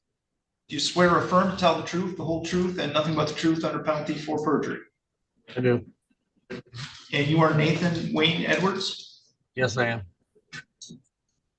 Mr. Edwards, you've heard the statement of your attorney and the prosecuting attorney. Is it your intention to plead guilty today in file 24-21785-FH to count 1, possession, delivery or manufacture of methamphetamine? Yes, Your Honor. Do you understand that the maximum possible penalty for that offense up to 20 years in prison and or a $25,000 fine? Yes, Your Honor. Is it also your intention to plead guilty in that file to felony firearm? Yes, Your Honor. Do you understand that the maximum possible penalty for that offense is, or the penalty for that offense is 2 years in prison that is consecutive to and preceding any other term of imprisonment? Yes, Your Honor. Is it also your intention to plead guilty in file 24-21972-FH to count 3, assaulting, resisting, obstructing a police officer? Yes, Your Honor. And is it also your intention in that file to plead guilty to count 4, a second count of assaulting, resisting, obstructing a police officer? Yes, Your Honor. And is it also your intention to plead guilty to count 5 in that file, a third count of assaulting, resisting, obstructing a police officer? Yes, Your Honor. And is it also your intention to plead guilty in that file to count 6, which is a fourth count of assaulting, resisting, obstructing a police officer? Yes, Your Honor. Do you understand that the maximum possible penalty for each of those counts of assaulting, resisting, obstructing a police officer is up to 2 years in prison and or a $2,000 fine? Yes, Your Honor. I'm sorry, are you satisfied with Mr. Daly and the advice he's giving? Yes, Your Honor. I'm sorry. Okay. Neither the prosecutor, defendant, or anyone acting on the defendant's behalf has discussed a possible sentence with the court. Is that correct, other than as we've discussed on the record today? Is that correct, Mr. McCready? Yes, it is. Mr. Daly? Yes, Your Honor. Is that also your understanding, Mr. Edwards? Yes, Your Honor. If a guilty plea is accepted, there'll be no trial. That means you're giving up the rights that you would have had at trial. I'm going to explain those rights to you to make sure that you understand. You have the right to a speedy public trial by jury. You could ask for a non-jury trial, and if the prosecutor and the court agreed, you could have a non-jury trial. You have the right to be presumed innocent, and until you're proven guilty beyond a reasonable doubt. You have the right to have the prosecuting attorney prove beyond a reasonable doubt that you are guilty, and you do not have to prove anything. You have the right to be present at your trial, to have the witnesses against you appear at your trial, and to ask those witnesses questions. You also have the right to have the court order any witnesses that you have for your defense to appear at your trial. You have the right to remain silent during your trial and not have that silence used against you. However, you also have the right to testify at your trial if you wanted to testify. You understand, Mr. Edwards, that if your plea is accepted, you may be giving up the right to appeal issues that would otherwise be appealable if you were convicted at a trial. I do. You also understand that any appeal from the conviction and sentence pursuant to your plea would be by application for leave to appeal and not by right. I do. If you are not a citizen of the United States of America, conviction of a crime can result in deportation, exclusion from admission to the United States of America, or denial of naturalization. Do you have any questions about any of your rights? No, Your Honor. Do you understand you're giving those rights up? Yes, I do. How do you wish to plead then in file 24-21785-FH to the charge that on or about January 10, 2024 in Madison Township, Lenawee County, Michigan, that you did commit the offense of delivery or manufacture of methamphetamine? Guilty. And how do you wish to plead in that same file that on the same date and location you did commit the offense of felony firearm? Guilty. In file 24-21972-FH, how do you wish to plead to the charge that on or about August 13, 2024 in the city of Adrian, County of Lenawee, that you did commit the offense of count assaulting, resisting, obstructing a police officer? Guilty. And in that same file, on the same date and in the same location, how do you wish to plead to count 4, second count of assaulting, resisting, obstructing a police officer? Guilty. And in that same file, on the same date and the same location, how do you wish to plead to count 5, the third count of assaulting, resisting, obstructing a police officer? Guilty. And again, in the same file, on the same date, in the same location, how do you wish to plead to count 6, the fourth count of assaulting, resisting, obstructing a police officer? Guilty. Has anybody made any threats or promises to you to induce you to plead guilty to those charges? No, Your Honor. Do you understand that if I accept your plea, you're giving up any and all claims that the plea is given as a result of threats or promises that were not disclosed to the court on the record this morning, or that it was not your own choice to enter the plea? Yes, Your Honor. Is the prosecutor or defense counsel aware of any promises, threats, or inducements other than this plea bargain to induce Mr. Edwards to plead guilty? No. Mr. Daly? No, Your Honor. Mr. Edwards, has your attorney promised you any particular sentence or estimated what your sentence would be, other than as we've discussed it on the record this morning? No, Your Honor. Your own choice to plead guilty today? Yes. Yes, Your Honor. Mr. Daly, do you want to cover the factual basis? Hello, Your Honor. Mr. Edwards, is it true that on February 5th, I'm sorry, on January 10th of this year, were you stopped police in the city of Adrian? Yes. It was actually Madison Township. Madison Township. And at that time, you were in possession of methamphetamines? Yes, I was. And those are methamphetamines that you were going to deliver? Yes. Okay.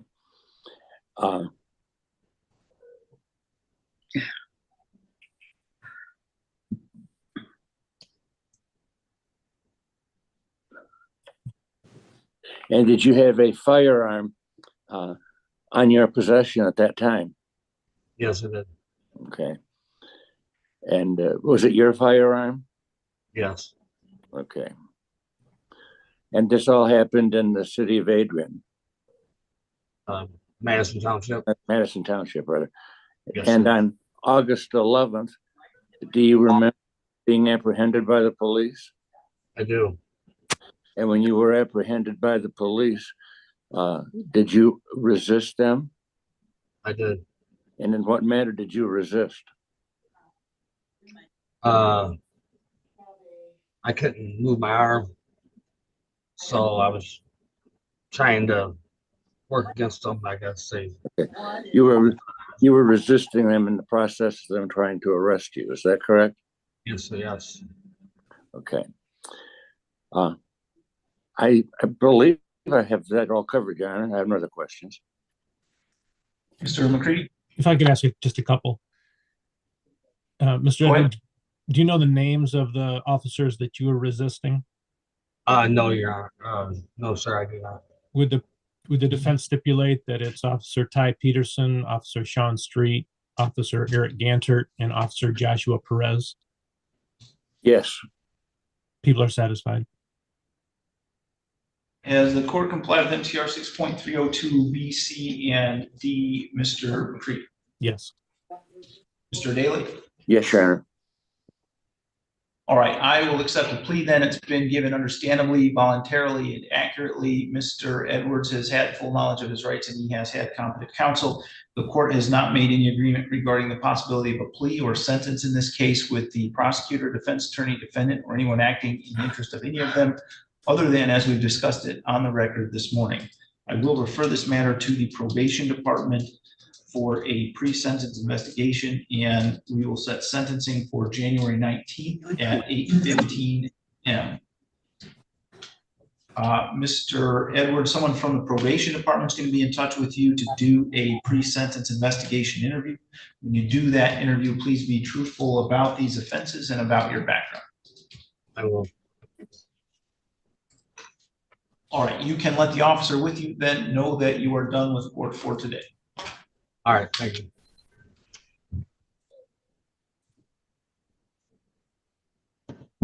Okay, Mr. Dagger Margosian, are you ready to proceed with Ms. Edwards? Yes, Your Honor.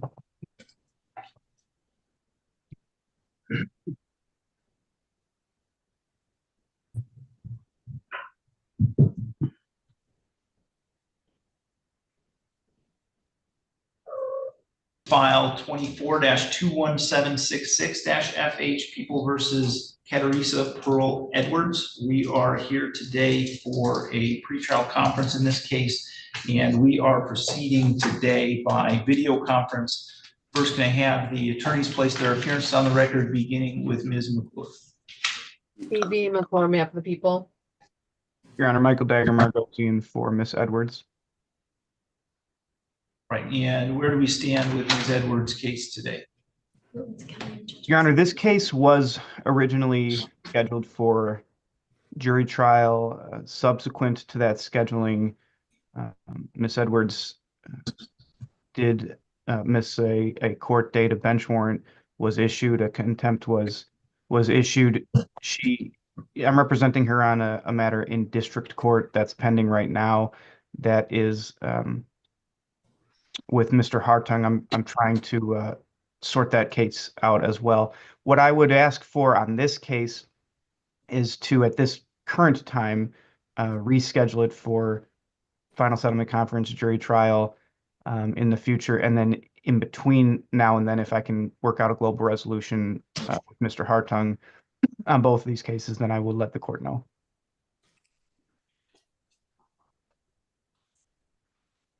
Okay, and we had previously had this set for 2 days. Is that still what we think is sufficient? Yes. And again, if it changes, I'll let the court know. Yes, and my preference would just be to wait to get the other case up in circuit court, but whatever the court wants to do.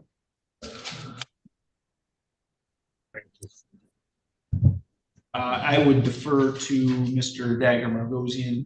I mean, I'm happy to set it for trial now if she wants a trial date, or. Judge, the PCC on the district court case is December 6th, fairly soon. I don't mind setting this for just another pretrial. I expect that case will reach circuit court, and then, like I said, I'll be talking with Mr. Hartung. So I don't have a preference one way or the other. You guys are funny. Okay. And then I get. Go ahead. I guess what I'll say is, if at that next pretrial we haven't come up with something, then it would make sense to set this case for trial. Yeah, and I agree with that. So I can set it for December 11th, which would be the Wednesday following probable cause conference.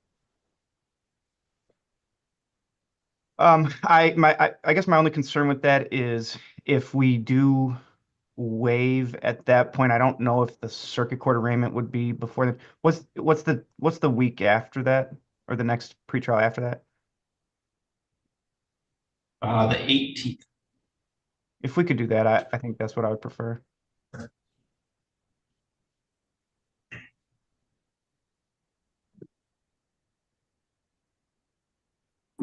Okay, so the 18th at 8:15 a.m.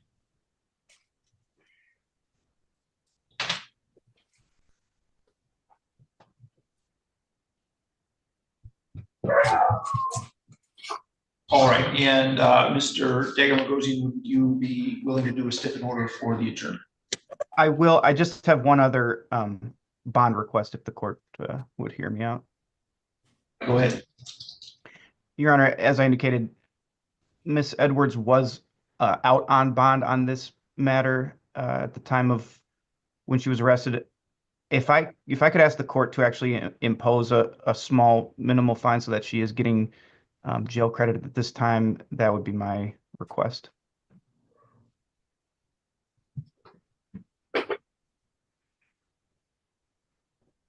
And I'll also say that she's being held in on bond on the district court matter as well. Okay. So she's got a bond on this of $10,000, so she should be getting credit already.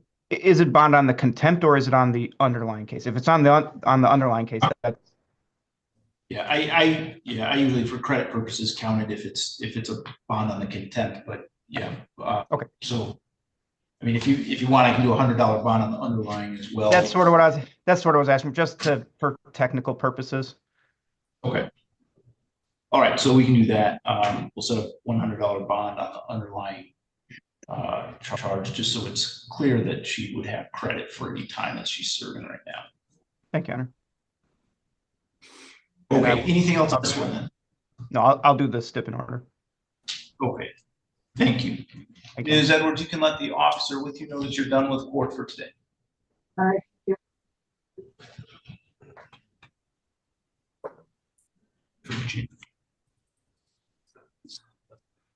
Okay, Mr. Lyons, I have Mr. Shears here. Do you need to speak to him?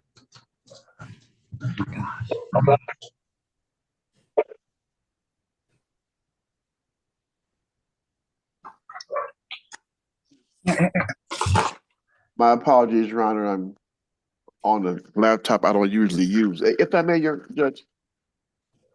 1 second.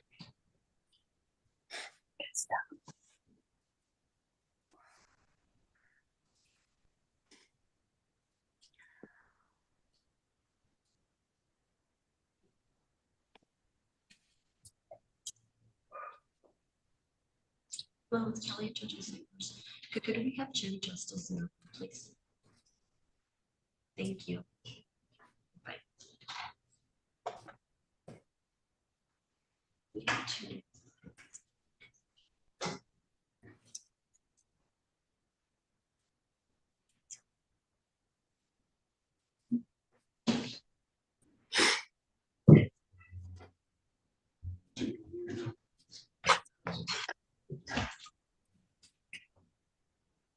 Okay, so this is file 20-20156-FH, People versus Emily Ann Dietrich. We are here today for a hearing on a summons for probation violation, and we are proceeding today by video conference. Miss, you are Emily Ann Dietrich? Yes, I am. And Ms. Dietrich, have you received a copy of the request and summons for probation violation? I did receive that from my probation officer here in Jackson, yes. Okay, so that document alleges that you have violated your terms of your probation by failing to pay child support as ordered by the court. You had, in this case, previously pled guilty to failing to pay child support, and the maximum possible penalty for that offense is up to 4 years in prison and or a $2,000 fine. You do have the right to be represented by an attorney with respect to this hearing and any other hearings that we have regarding this matter. If you can't afford an attorney, you can tell me that and I'll appoint one for you from our public defender's office. Do you understand that? Yes. Do you want to be represented by an attorney today? Yes. Do you have the ability to pay for your own attorney? No, I do not. Okay, so what I'll do is put you in a breakout session with Ms. Underwood from our public defender's office. If you give me about 5 seconds. Okay, thank you.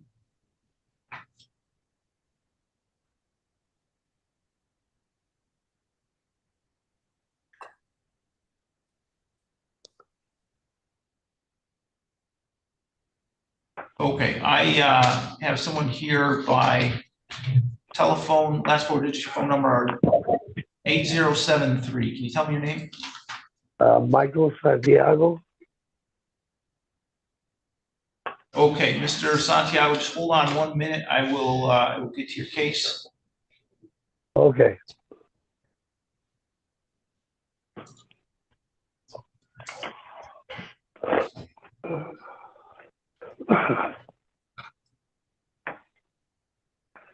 Okay, Mr. Miller, are you ready to proceed with Mr. Santiago? I am, Your Honor.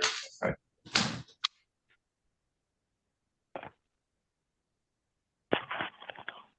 Hello? Yeah, 1 second, Mr. Santiago. Okay.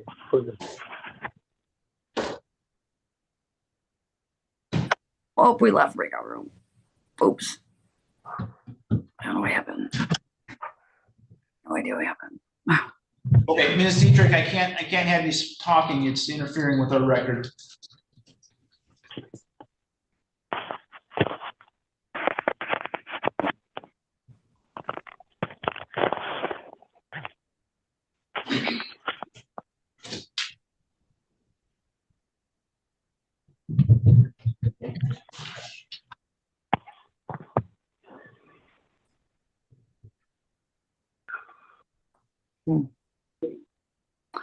Okay, this is file 24-21935-FH and 21-21935. People versus Michael Santiago.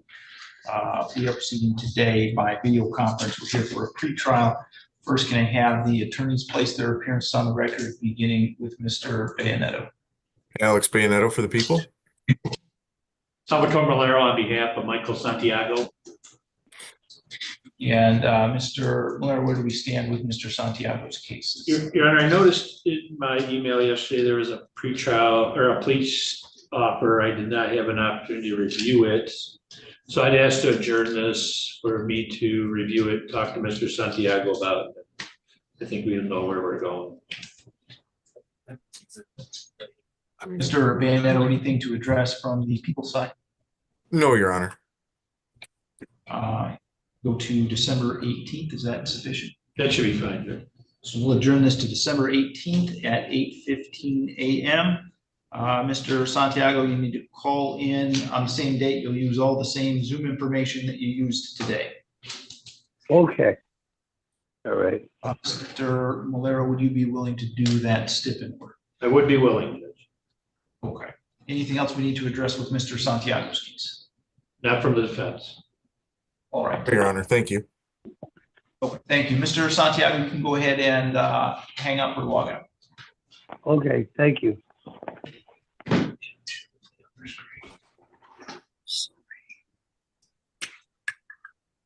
Ms. Underwood, are you ready to proceed with Ms. Yeah, Dietrich? Your Honor. Thank you. All right, back on the record in People versus Emily Ann Dietrich. Ms. Underwood, do you want to place your appearance on the record? Rhonda Underwood for Ms. Dietrich this morning, Your Honor. Thank you. We would ask the court to enter a not guilty plea on Ms. Dietrich's behalf, Your Honor, and set this out for about a month for a pretrial. Ms. Dietrich has applied for disability, Your Honor, and there are some other issues. So I want a month to get updates on all that and to see where we are at that point, Your Honor, as far as whether payments are a possibility.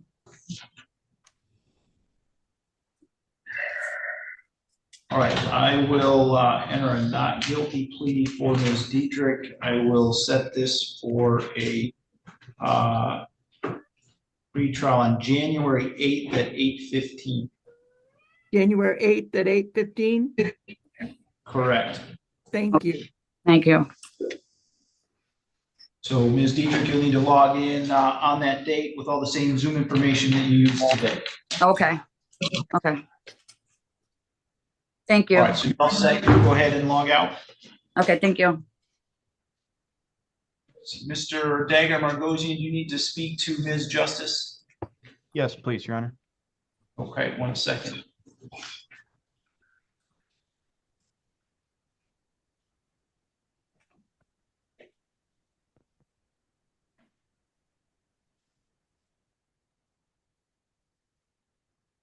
And then Mr.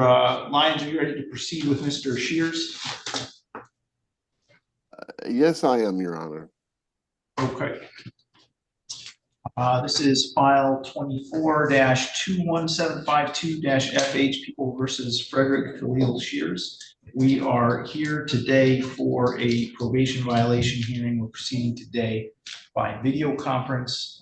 First, can I have the attorney's place their appearance on the record, beginning with Ms. McClure? B.V. McClure, behalf of the people. Your Honor, may it please the court, George Lyons on behalf of Mr. Shears. Okay, and where do we stand with Mr. Shears' case today? Your Honor, well, I'm in an odd position where we're kind of floating. The new case, which is the basis of the violation, has again been adjourned to the 11th of December in front of the Honorable Judge Shatler downstairs. So as you can imagine, that hamstrings us in terms of a probation violation when there's a pending felony downstairs. And it's been down there since, I think, September now. He's been in jail, Judge, for over 90 days. So at this point, Your Honor, he's done the time that would have been necessary with that the court would have probably given him as a consequence of the contempt.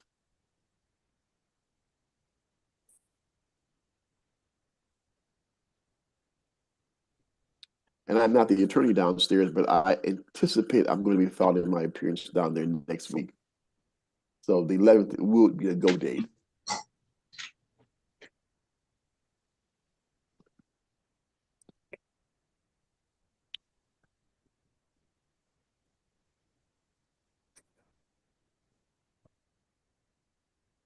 Ms. McClure, anything to address from the people's side? Just that I think I'm missing something. I don't see a probation violation. I see a violation of bond conditions. I think she's right. It's a bond Okay. violation, Your Honor. You're correct. I Okay. miss. So it we is- would, oh, sorry. We would just ask that this pretrial be set over past December 11th for the other case to potentially get up here if it gets bound over. And if it doesn't, then we'll know after that that it isn't bound over. And as to him being in jail, his bond was reviewed after, I believe, after the violation, and the bond modification was denied. So he's not there on a violation of probation. He's there on a violation of a bond condition, but also his bond was reviewed because of that violation, and I assume because of the new case. So bond request was requested and denied by this court. Respectfully, if I may briefly respond, it was reviewed with regard to allegations of a bond violation, Your Honor. And as a general rule, that comes with a 90-day sit down. He's been sitting in jail now for 102 days, Your Honor. Furthermore, a $100,000 bond, which is what he's presently sitting on, Your Honor, is a capital bond, is a murder bond. We're respectfully asking it to be reviewed for something more reasonable. And with regard to a date, Your Honor, may I suggest the January 8th date we just set for Mr. Fenton? So if it's bound over, should be up to you by January 8th, and if not, we can move forward.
All right, so what I'll do is set it for that January 8th date that Mr. Lyons requested.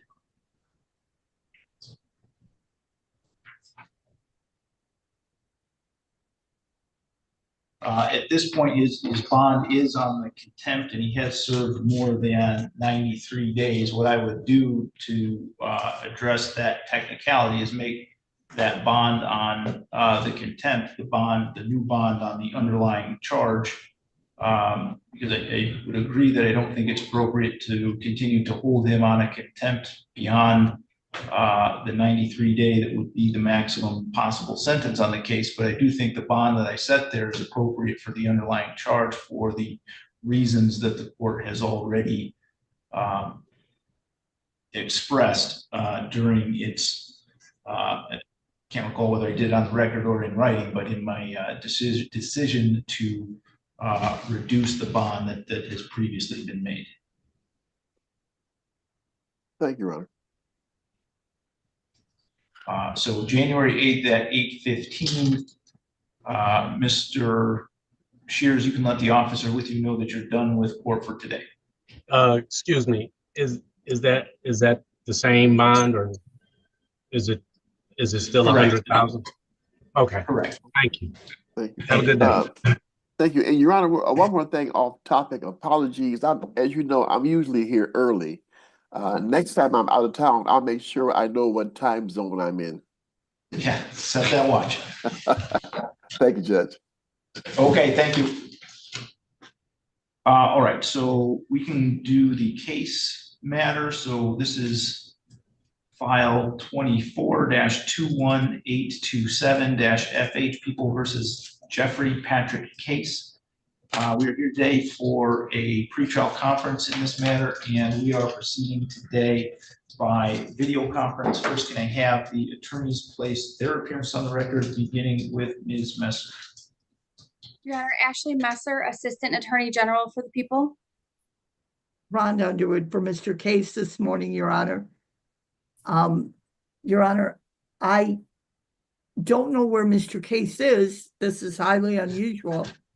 I did speak to him earlier in the week, so I don't know where he is.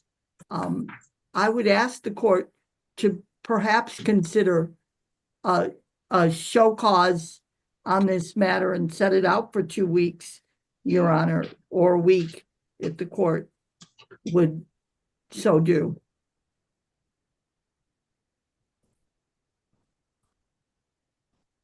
All right, Ms. Messer, anything from the people's side? Your Honor, I assume that the defendant was given notice of this date of hearing, and since we don't know where he is, I am requesting a bench warrant at this time. All right, it would appear from my review of the file that this is a first failure to appear by Mr. Case. So I will give him 48 hours to contact the court. If we do not hear from Mr. Case within that 48 hours, the court will at that time issue a bench warrant, and I would set bond at the outstanding amount of child support. Ms. Messer, do you know that number? You could just give me one moment. I will pull that number up for you. Your Honor, as a practical matter, that's going to be Monday or Tuesday, correct? That is correct. So we're not open Thursday or Friday, so bench warrant would not actually issue until Monday, sometime Monday. Your Honor, the current arrears is $42,477.55. So $42,477 and I'm sorry, 55 cents. Yes, Your Honor. Okay, so that would be the bond if the bench warrant issues. All right. Thank you, Your Honor. Thank you, Your Honor. Okay, Appreciate you.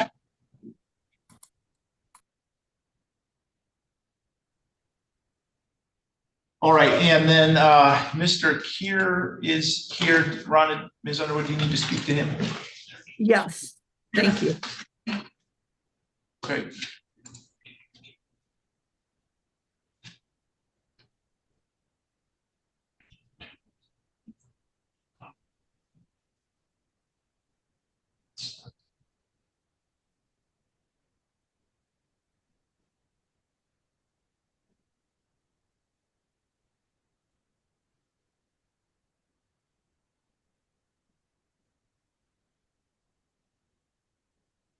Okay, I'm sorry, Ms. Underwood. I moved him into the meeting and he has disappeared. So we'll see if he gets logged back on. Okay. Mr. Dagger Margosian, are you ready to proceed with Ms. Justice? Yes, Your Honor.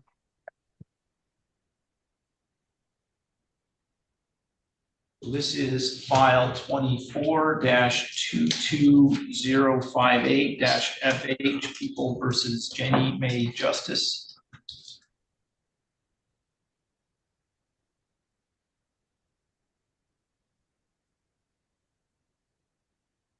We are here for arraignment this morning, and we are proceeding today by video conference. First, can I have the attorneys place their appearance on the record, beginning with Ms. P.V. McClure on behalf of the people. Your Honor, Michael Dagger Margosian for Miss Justice. And Mr. Dagger Margosian, does Ms. Justice wish to have the information read? No, Your Honor. And how does she wish to proceed today? Your Honor, we will be entering a plea at this time. Mr. Hartung and I have resolved this case. She will be pleading to an added count, and I think there's an amended information, or maybe on the original information submitted, she'll be pleading guilty to count 3, which is controlled substance possession with the drug enhancement, and in exchange, counts 1 and 2 would be dismissed.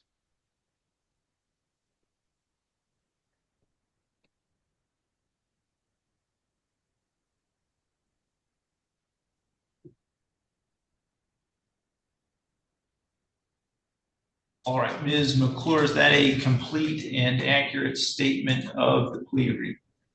I believe so. Count 3 with the drug stuff, is that correct? Correct. Okay, then yes, it is.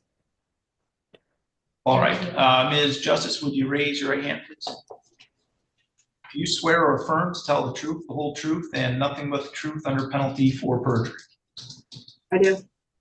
And you are, I'm sorry. I should just say that the information, the date of offense is actually October 10th and not 17th. I would just ask for that correction to be made. October 10th. Okay.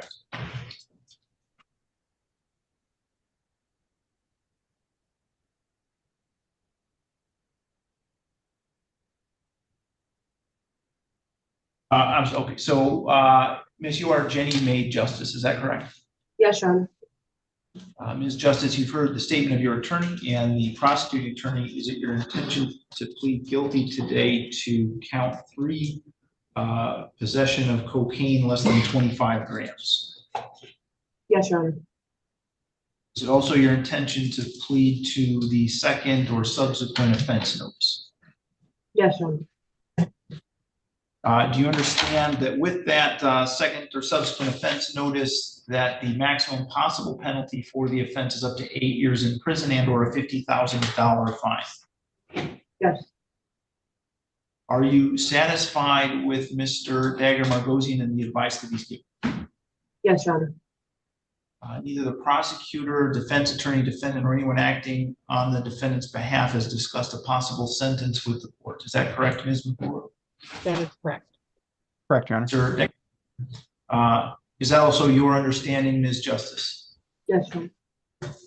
If a guilty plea is accepted, there'll be no trial. That means you're giving up the rights that you would have had at trial. I'm going to explain those rights to you now to make sure that you understand them.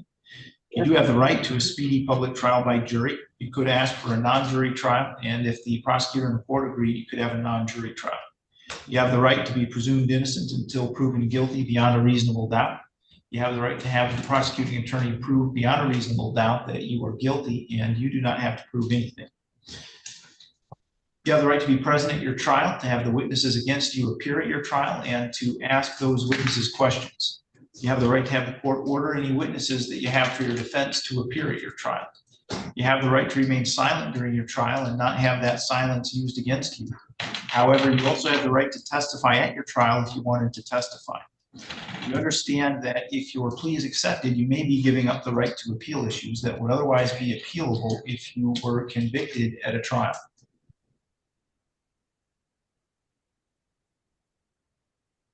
Do you understand that, Ms. Justice? Yes, Your Honor.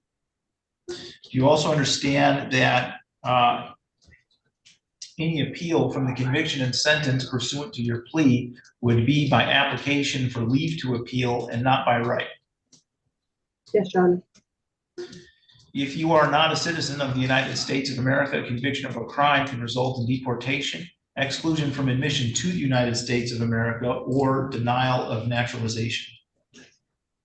Do you have any questions about any of the rights that I've explained to you? No, Your Honor. Do you understand that you're giving those rights up? Yes, Your Honor. Yes. How do you wish to plead to the charge that on or about October 10th, 2024, in the city of Adrian, County of Illinois, that you did commit the offense of possession of cocaine less than 25 grams? Guilty, Your Honor. Has anyone made any threats or promises to you to induce you to plead guilty to that charge? No. You understand that if I accept your plea, you're giving up any and all claims that the plea was given as a result of threats or promises that were not disclosed to the court on the record this morning, or that it was not your own choice to enter the plea. Yes, Your Honor. Is the prosecutor or defense counsel aware of any promises, threats, or inducements other than the plea bargain to induce Ms. Justice to plead guilty today? None, Your Honor. No, Your Honor. Ms. Justice, has your attorney promised you any particular sentence or estimated what your sentence would be? No, Your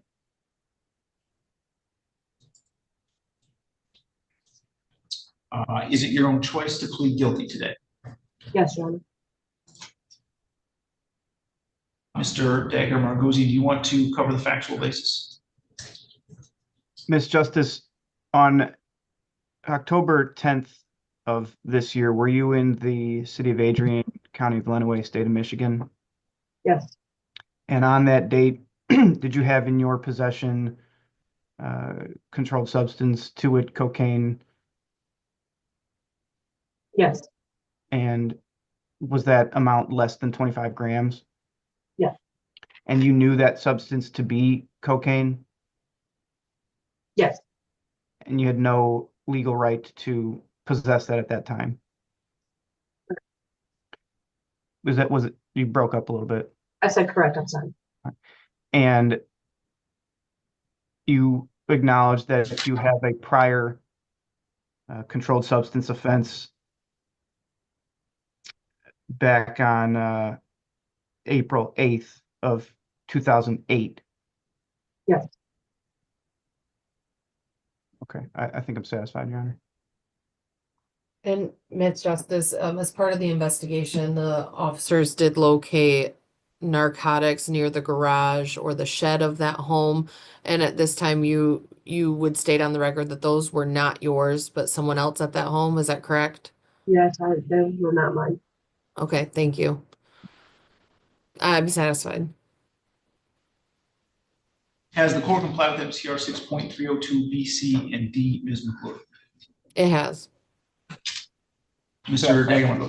Satisfied, Your Honor, thank you. All right, I will accept the plea then. It's been given understandably, voluntarily, and accurately. Ms. Justice has had full knowledge of her right. She had competent counsel.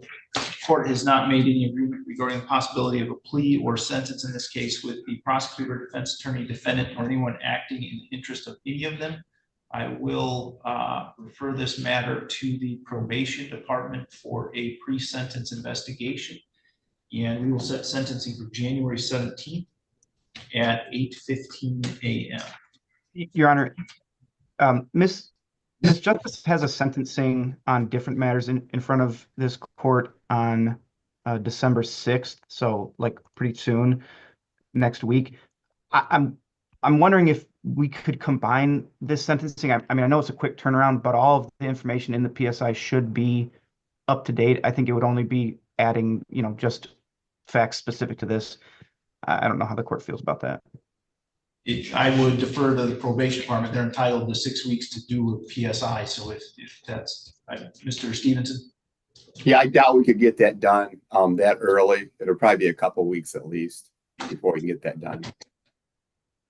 That's fine. I can notify the probation officer that if it is completed early, to contact the court and possibly set it to the sentencing earlier. Okay.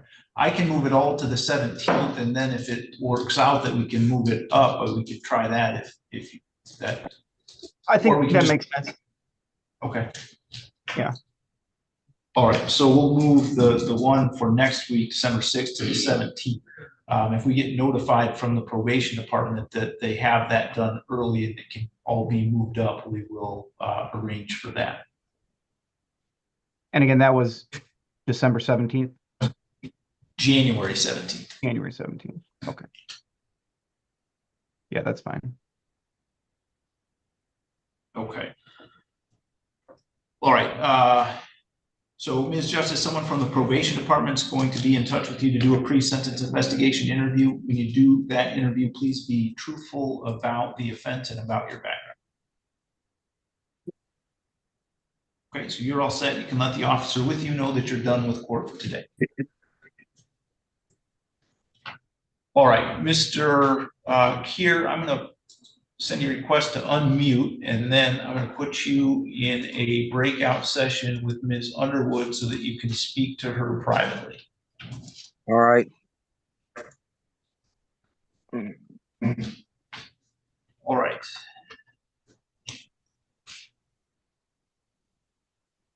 Mr. Malero, are you ready to proceed with Mr. Clement? I am.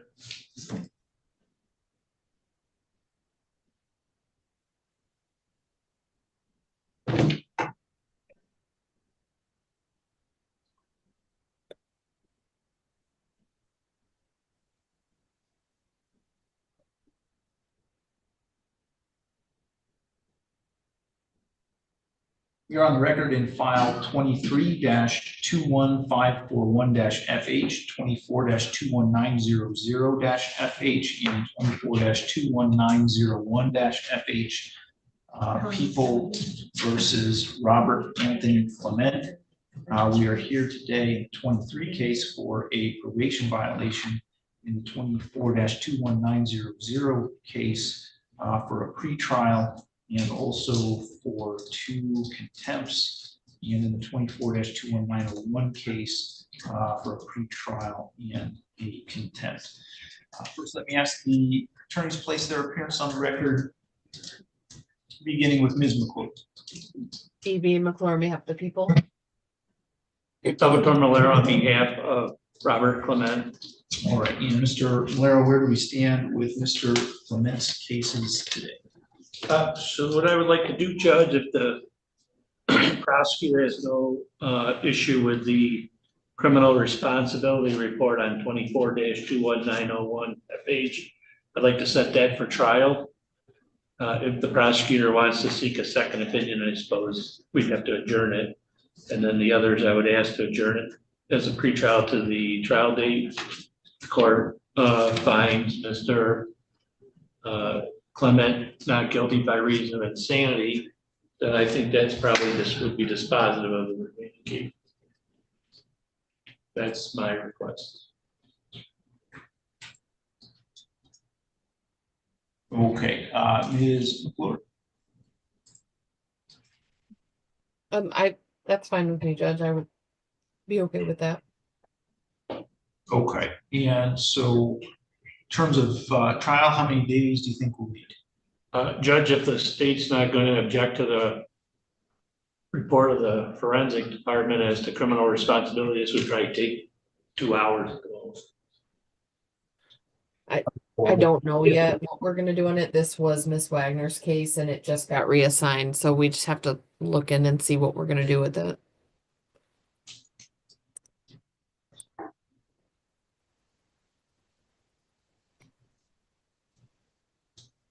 All right, let me set it then for a 1-day trial. And Judge, this would be doing a bench trial. Bench trial. Yeah. Ms. McClure, are the people agreeable to a bench trial? Yes. All right.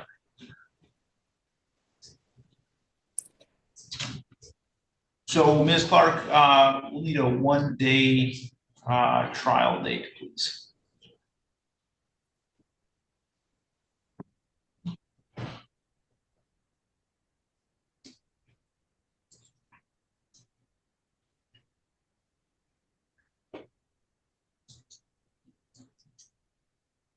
Thursday, January 16th at 9 a.m.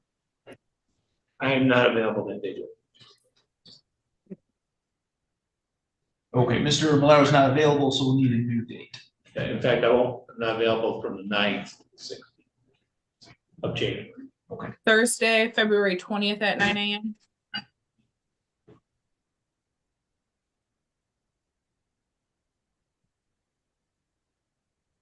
That's fine for me, Your Honor. I'm available then. Okay, so February 20th, 9 a.m., we will set a final pre-trial.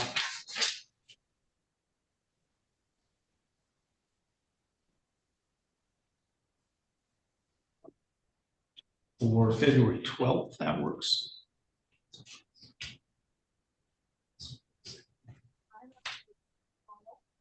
Fine, Judge. Court will issue a scheduling order.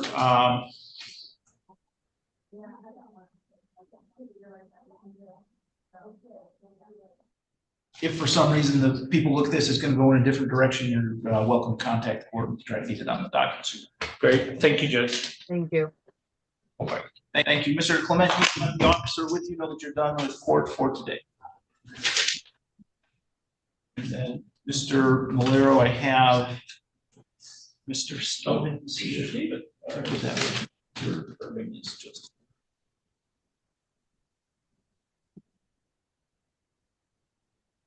Okay, so we are on the record in file 24-21943-FH, People versus Patrick Allen Stevens.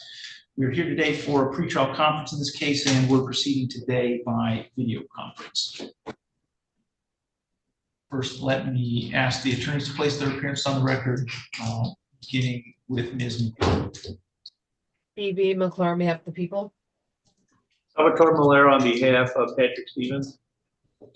And Mr. Malero, where do we stand with Mr. Stevens' case today? So, Your Honor, where we stand on this is we have a plea agreement in principle. Mr. Stevens has been approved for Veterans Court. He has a bed available to him with the Veterans Affairs up in Ann Arbor for December 3rd. However, he has a matter pending, I think, out in Allegan County. I contacted I called out there to the attorney. They have not called me back. And he also thought he might have something in Berry County. I called the public defender in Berry County. They have not returned my call, but it is a friend of the court matter. I called Miss Brenner, the AG in that case. She thought he was on probation and there was no violation pending.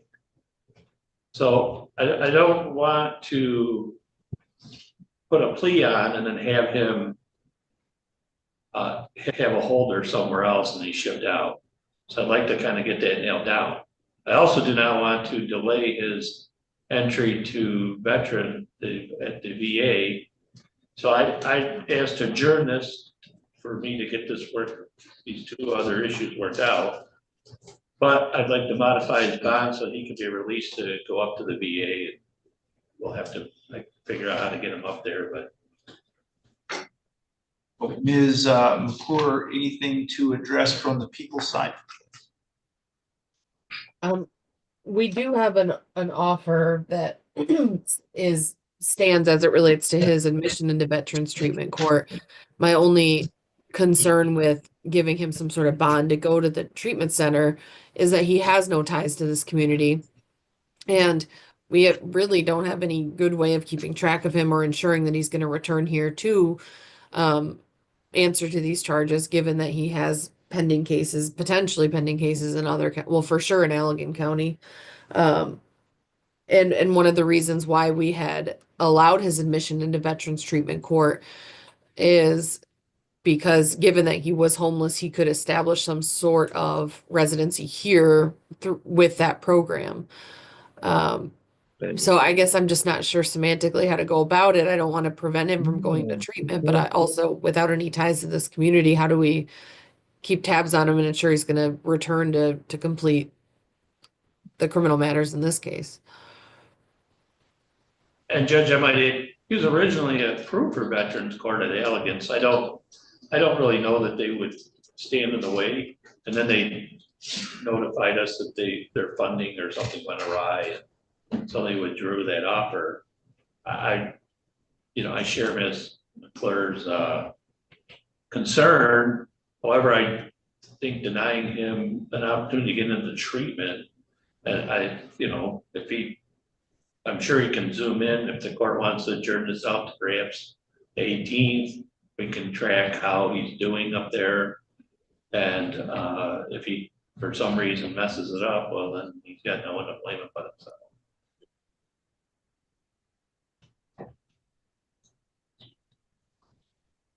Okay, I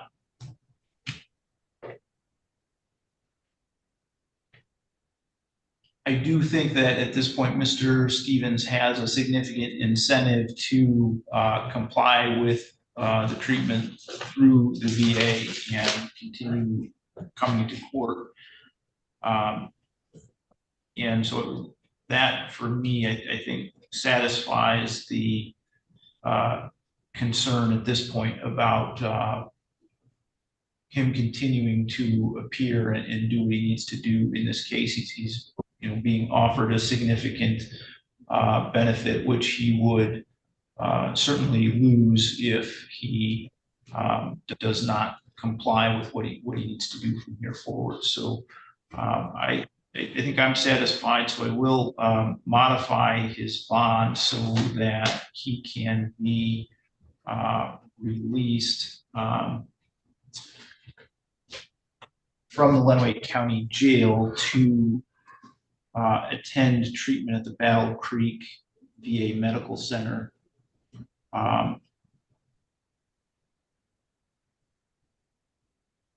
Mr. Malero, you had indicated you didn't know how he was going to get there. We have a Veterans Justice Outreach Coordinator by the name of Jamie Wright, who works for the VA, who has indicated that he can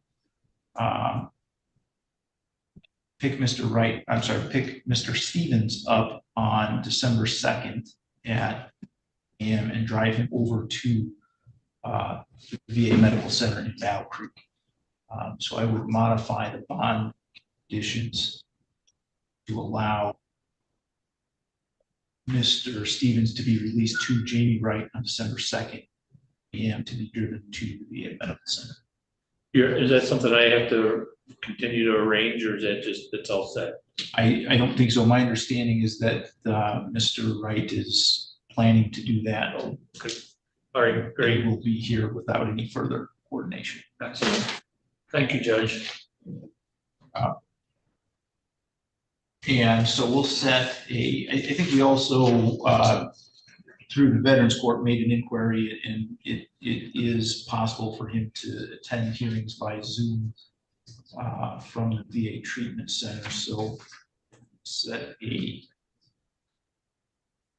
another pretrial matter for December 18th at 8:15 a.m. Your Honor. Mr. What did you have a question, Mr. Stevens? Yeah, I was arraigned back in September on a probation violation out of Berry County. And they set it is through front of the court. They set a very high bond, and then I'm scheduled for sentencing in Allegan on January 27th. I just received a order by mail from them.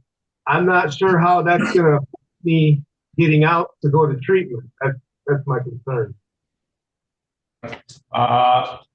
My understanding from our jail is that there aren't any holders on Mr. Stevens at this time that would prevent them from releasing him to Mr. Wright.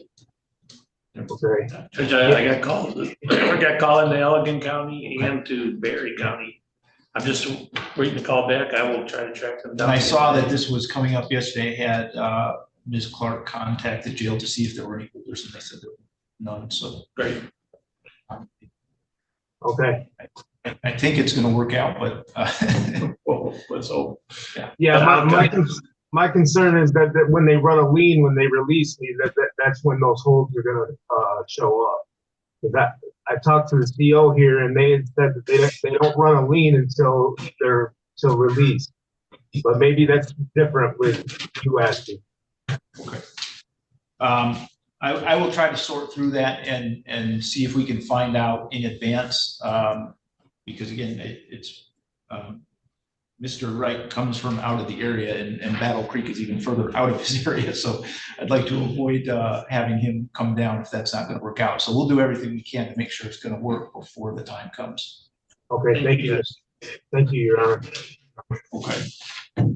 All right, you are all set then, Mr. Stevens. You can let the officer with you know that you're done. Thank you. Thank you.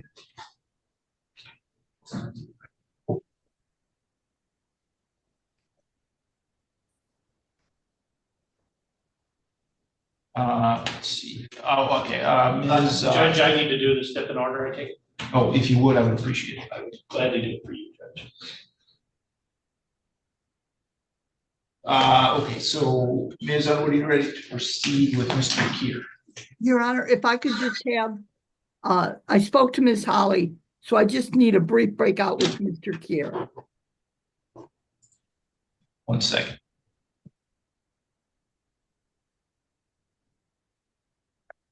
Okay, Mr.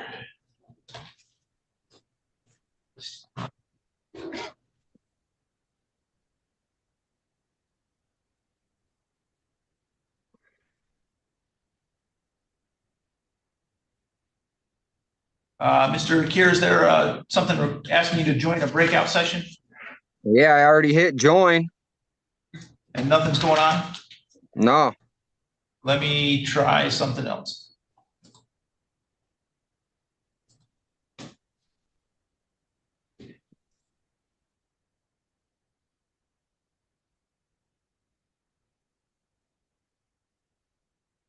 Okay, let's see, Mr. Glazer, have you had any communication with Mr. Byer? I don't have him here today or logged in.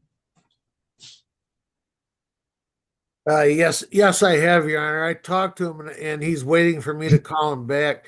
He didn't have notice of this, he says, Your Honor, and he has been offered a misdemeanor with no upfront jail, which we're going to do.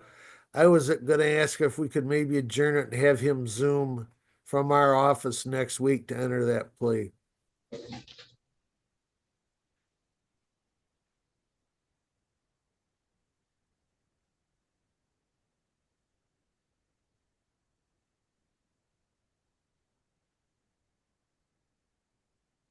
He's over in Petersburg, but he's just waiting my call. I can get him on the phone if Your Honor wants. Let's do it on the 11th rather than next week. All right, December 11th Yeah, at 8:15. correct. And will you do a stipulation in order? Yeah, I'll prepare the stiff and I'll give him a call right now and advise him that he's got to be in our office to Zoom on that date. Okay. All right. Thank you, Your Honor. That's all I have with you this morning. Okay, thank you. And Mr. Murphy, have you heard from Mr. Madison? Your Honor, not this morning. I think we can go on the record with Mr. Madison if you wanted to do that. I think he already has an outstanding warrant on file. So this is file 24-21997-FH and 24-21996-FH, People versus Brandon Lorenz Joe Madison. We are here today for a pretrial conference in this case. We are proceeding today by video conference. First, can I have the attorneys place their appearance on the record, beginning with Mr. Bayonet. Yeah, let's bring that up for people. Matthew Murphy, appearing on behalf of Mr. Madison. All right, and the record should reflect this matter was set for hearing this morning at 8:15 a.m. It is now 11:12 a.m. Mr. Madison is not present either by being here in person or by logging into the Zoom session. I do note that the file already contains a warrant for his arrest related to failing to drug test. But he's not present here today. Mr. Murphy, anything you would like to address today? Yes, Your Honor, I'd like to place on the record briefly the communications I've had with Mr. Madison. He did have a pretrial down in district court about 2 weeks ago that he failed to appear for. He had contacted me, my office. He called my office later that afternoon. And then he started texting my personal phone number. The text messages were back and forth for that week. He was saying he was going to come in and turn himself in on that outstanding warrant. Actually, the Judge Shaler hadn't put out a warrant for him yet. We weren't aware of this, the warrant for him on the bond conditions on this file or before, Your Honor. He didn't turn himself in. There was back and forth. We arranged multiple dates and times. He didn't appear for those dates and times. He was expressing disbelief in the fact that he has a warrant for the failure to drug test. He communicated with Mr. Coase, I believe, before that, and then he communicated with Mr. Coase, I believe maybe sometime last week. I believe Mr. Coase had confirmed with him, yes, we have drug testing conditions. Mr. Madison was again concerned because he didn't believe he had testing conditions on the probation he was currently on. Again, Mr. Coase expressed again, he has those conditions on his bond for the ones pending. Mr. Madison had texted, then the messages were no longer going through. I called his number repeatedly from the office number, telling him, leaving messages on that phone number that I had, to call my office, repeatedly leave messages at my office if there wasn't any answer, that he needed to address these outstanding warrants. And again, that's the last I've spoken with him. Again, the communication, it's sporadic. I don't understand why. I mean, these are very serious things. I do anticipate Mr. Madison will probably come in, probably talk to my office to come in maybe in a week or two or something like that. But I do apologize to the court for his absence and for the issue with the bond.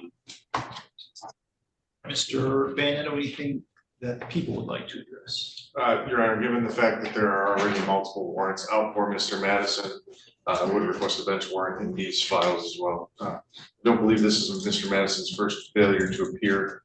Maybe not on this case, but I have had Mr. Madison on other cases in which he has failed to appear. So I think a bench warrant is more than appropriate at this time, Your Honor.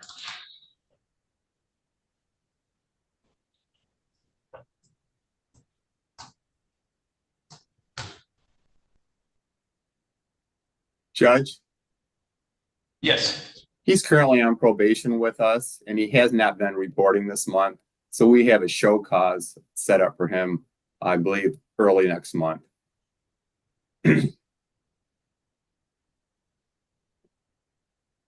All right, so appreciate it and am aware that he has failed to appear in other cases. The statute indicates that he's entitled to the 48-hour grace period in each case, as I understand it.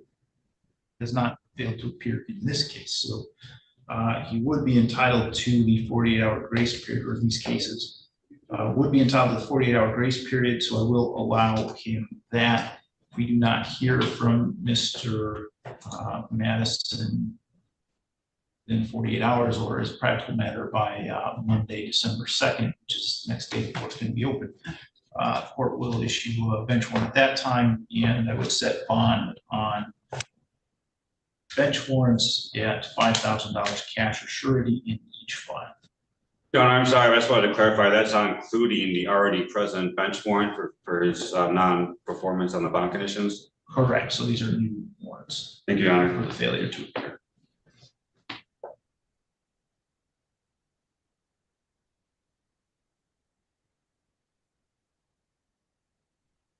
Okay.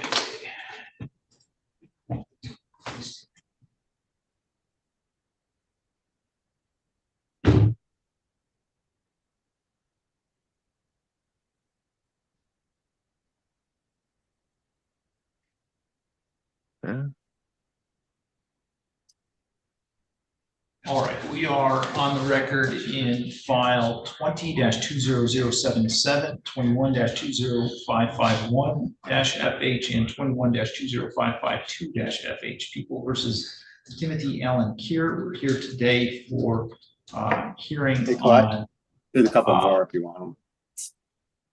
Probation violations. In these cases, we are proceeding today by video conference. Ms. Underwood, do you want to place your appearance on the record? Rhonda Underwood for Mr. Keir this morning, Your Honor. All right, and how does Mr. Keir want to proceed today? Your Honor, after speaking with Ms. Holly and Mr. Keir, Ms. Holly is going to dismiss the non-technical domestic violation, Your Honor. That matter was dismissed in district court as well. And Mr. Keir will plead to the technical violations, Your Honor. Okay, is that accurate, Ms. Holly? Yes. Okay. Mr. Keir, would you raise your right hand, please? Do you swear or affirm to tell the truth, the whole truth, and nothing but the truth under penalty for perjury? Yes. And you are Timothy Allen Keir? Yes. Mr. Keir, do you understand that you have a right to contest the violation of probation charges and have a trial on them? Yes. You can put your hand down if you want. Do you understand that throughout the trial, you'd be presumed innocent until your guilt is proven by a preponderance of evidence? Yes. You have the right to have all the witnesses against you appear at your trial. You or your lawyer could ask those witnesses questions, and you also have the right to have me order any witnesses that you have for your defense to appear at your trial. Do you understand that? Yes. You do not have to testify at your trial, and no one can hold that against you in any way. Do you understand that as well? Yes. On the other hand, you have the right to testify if you wanted to testify. Do you understand that also? Yes. How do you want to plead to the charges that you violated your probation by failing to report as instructed and failing to pay court-ordered costs and supervision fees? I did report. I didn't miss no reports. Right, so Mr. Your Honor, or Ms. Holly, can Mr. Kier plead to the fines and costs violation? He's been reporting now, so yeah, that's fine. Okay. So then it's just the failing to pay costs and supervision fees. How do you want to plead to that, Mr. Kier? Guilty. I have work, but I can't get a legitimate job because I have epilepsy. I've been fighting for disability for over a year. Okay, so I'm not here to make you plead guilty. If you're going to plead guilty, you would have to admit to the facts that support your plea. And again, it's your choice on whether you want to do that or not. If you don't want to do that, I can schedule it for a hearing and we'll have a trial and I'll hear you out. But I am guilty for non-payment of fines and costs and stuff. I was just letting you know why I can't, why I haven't been able to. Okay, so what you're telling me though is that you don't have the ability to pay. Yeah. All right. I don't have the funds. All right. So what I'm going to do is set it for a hearing. The court has to make findings and a determination as to whether there's an ability to pay. So we'll set it. Hold on. So it's being set for another hearing? Yes. So you have stated that you don't have the ability to pay the fines and costs. Yeah. I have to have a hearing in order to make that determination where you're allowed to present evidence on that issue, and then I'll make a decision. But I can't do that today. So I have to set it for another hearing, which is what I'll do. All right. So, Ms. Clark, I need a 1 hour hearing date for Mr. Kier.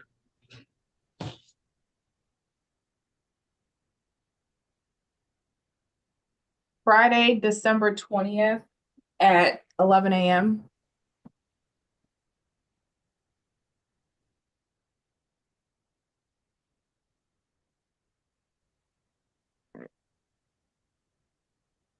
Ms. Underwood, does that work That's for fine, you? Your Honor. Ms. Holly, does that work for you? Yeah, that's fine.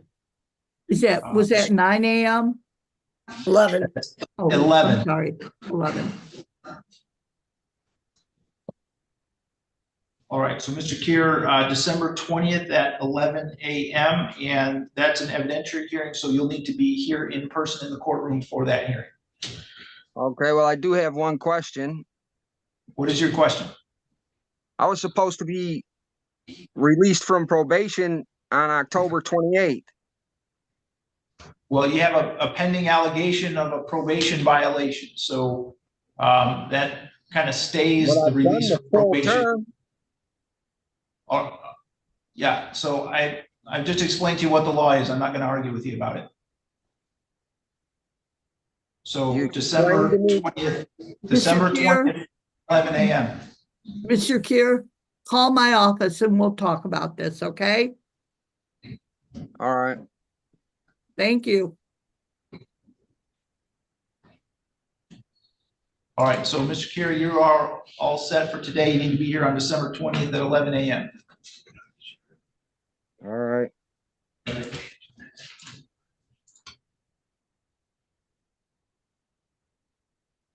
Your Honor, did we have an Ashley Beam scheduled? Thank you, Judge. I do, but she is not here, so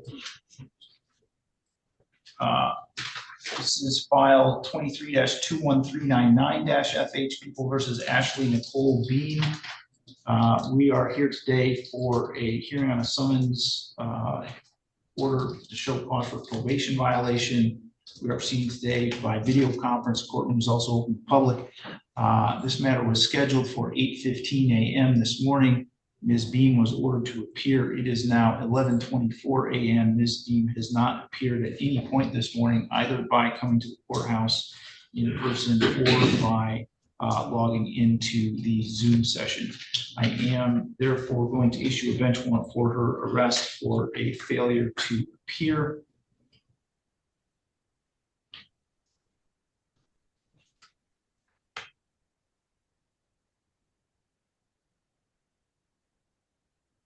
I would note that she does have other failure to appears in this file, and so she's not entitled to the 48-hour grace period. So I'm going to issue a bench warrant and set bond on that bench warrant in the amount of $25,000 cash or surety. Thank you, Your Honor. I believe that concludes my docket with you this morning. Okay, thank you, Ms. Underwood. Happy Thanksgiving. Thank you, you too. All right, Mr. Murphy, ready to proceed with Flores case? Yes, Your Honor.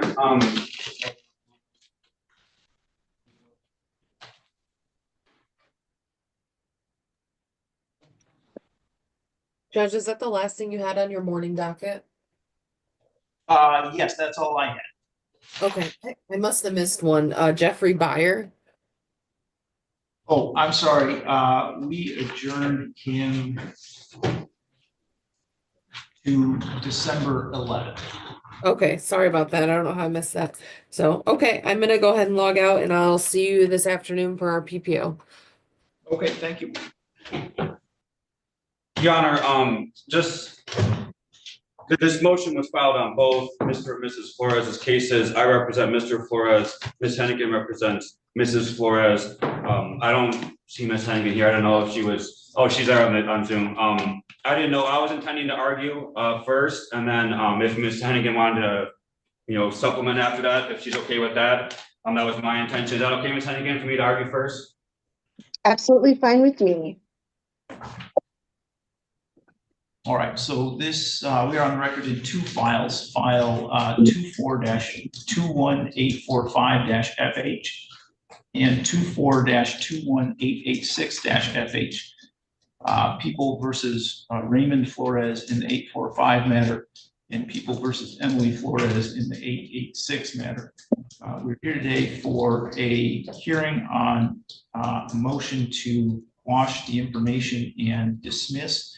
We are proceeding today partially in person and partially by video conference. First, let me ask the attorneys to place their appearance on the record, beginning with Mr. Bayonetto for the people. Alex Bayonetto for the people. And Mr. Murphy. Matthew Murphy, appearing back for Raymond Flores. And Ms. Hennigan. Tamiris Hennigan on behalf of Emily Flores.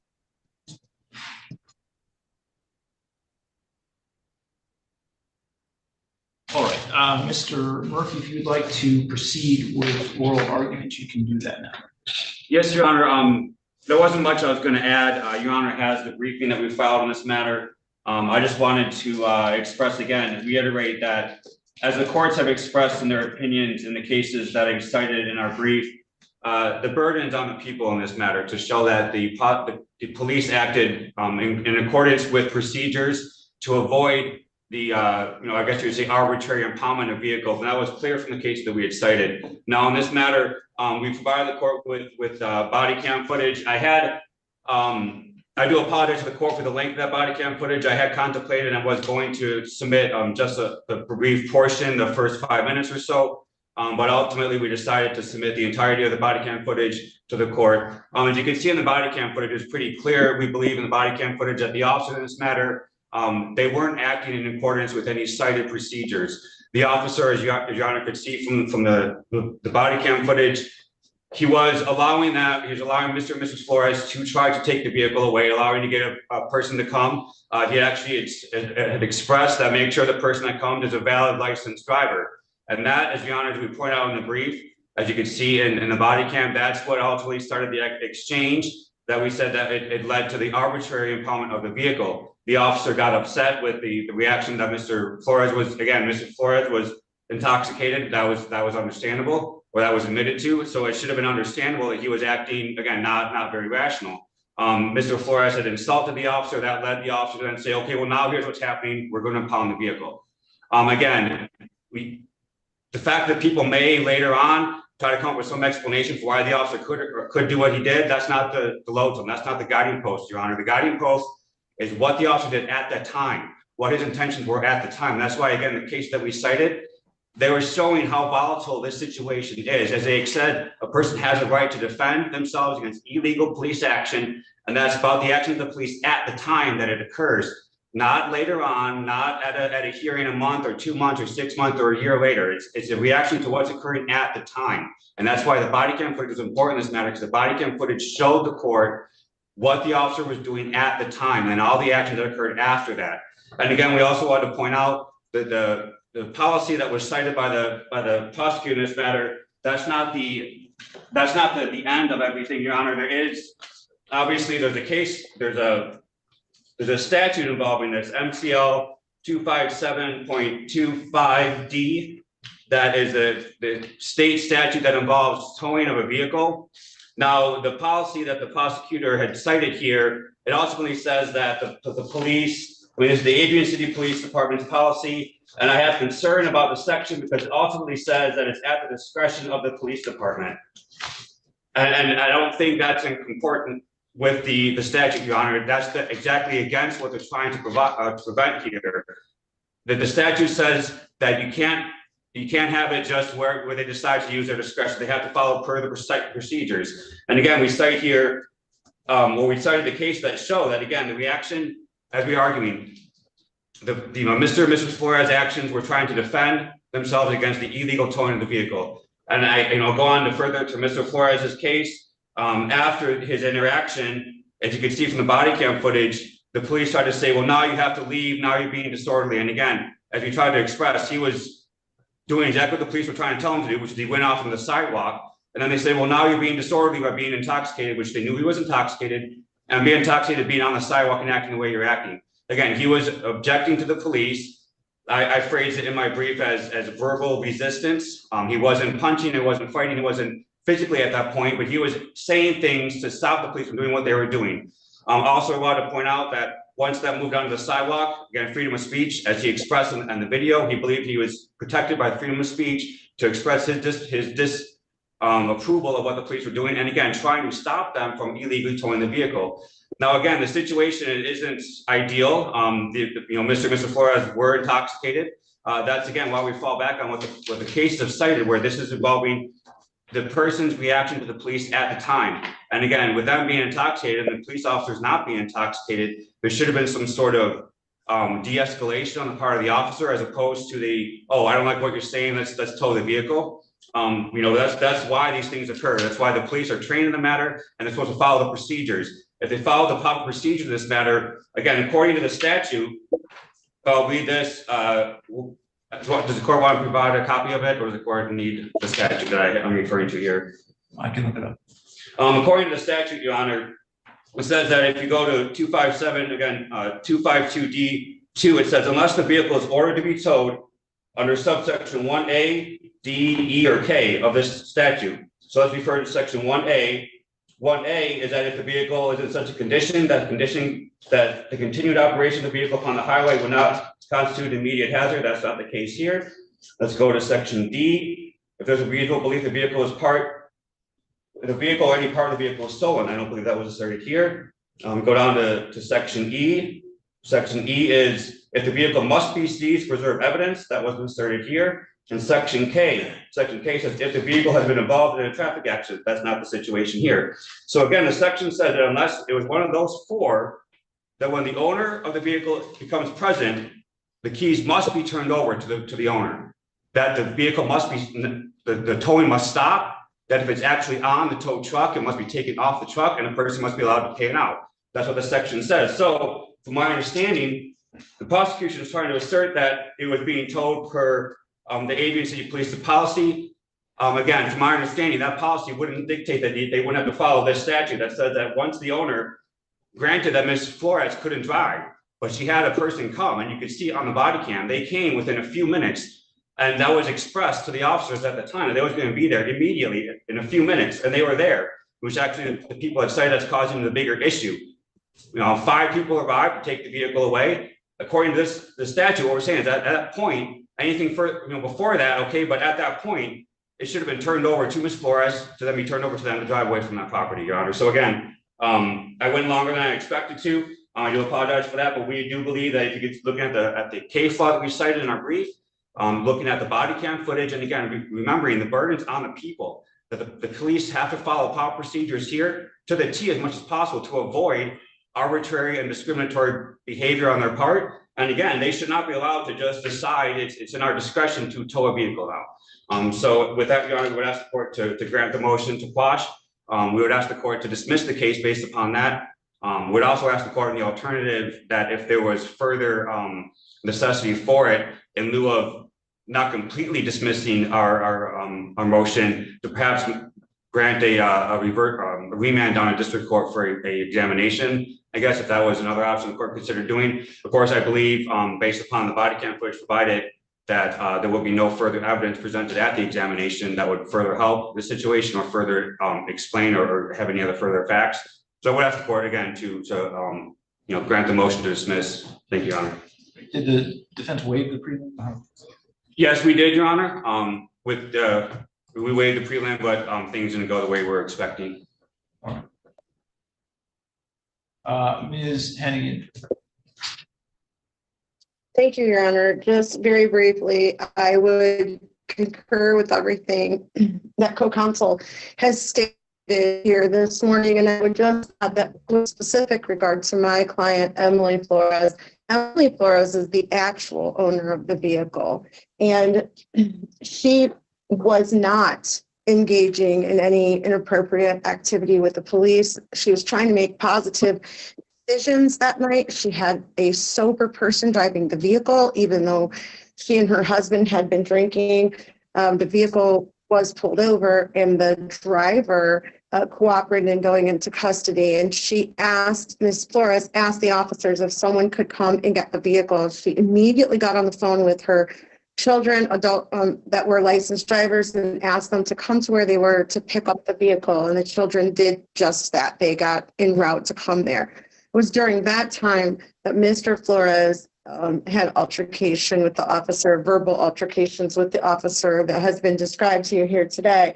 But Ms. Flores was not involved in that. And in fact, while she was loud and boisterous because of being under the influence of alcohol, her comments were directed at her husband and telling him to shut up and cooperate with the officers. So at no time was she indicating that the officers were doing anything wrong, up until the point that her family did arrive to pick up the vehicle. And Mr. Flores at that time had already was being taken over to the police car due to his altercations with the officers.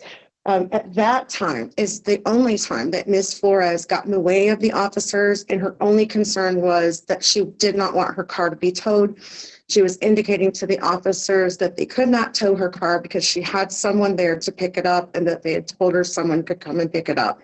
She stood in front of, well, I should say on the side of the vehicle, and that was in an effort to prevent the officers from taking her vehicle, not to try to be resistant or obstructing, but because they were illegally towing or attempting to tow the vehicle, even though she had licensed drivers present. And it was actually the licensed drivers who helped to calm her down and move her out of the way at that time, even though everyone there, all of the people involved felt that the officers could not legally tow the vehicle, but they did try to help Ms. Flores get out of the way. So we would absolutely agree that this was not an appropriate tow per the statute, and that none of the situations that would require a mandatory towing occurred. And I would just stand on the statement that my client owned the vehicle and as owner of the vehicle was not doing anything inappropriate that would cause the officers to tow her vehicle. Thank you.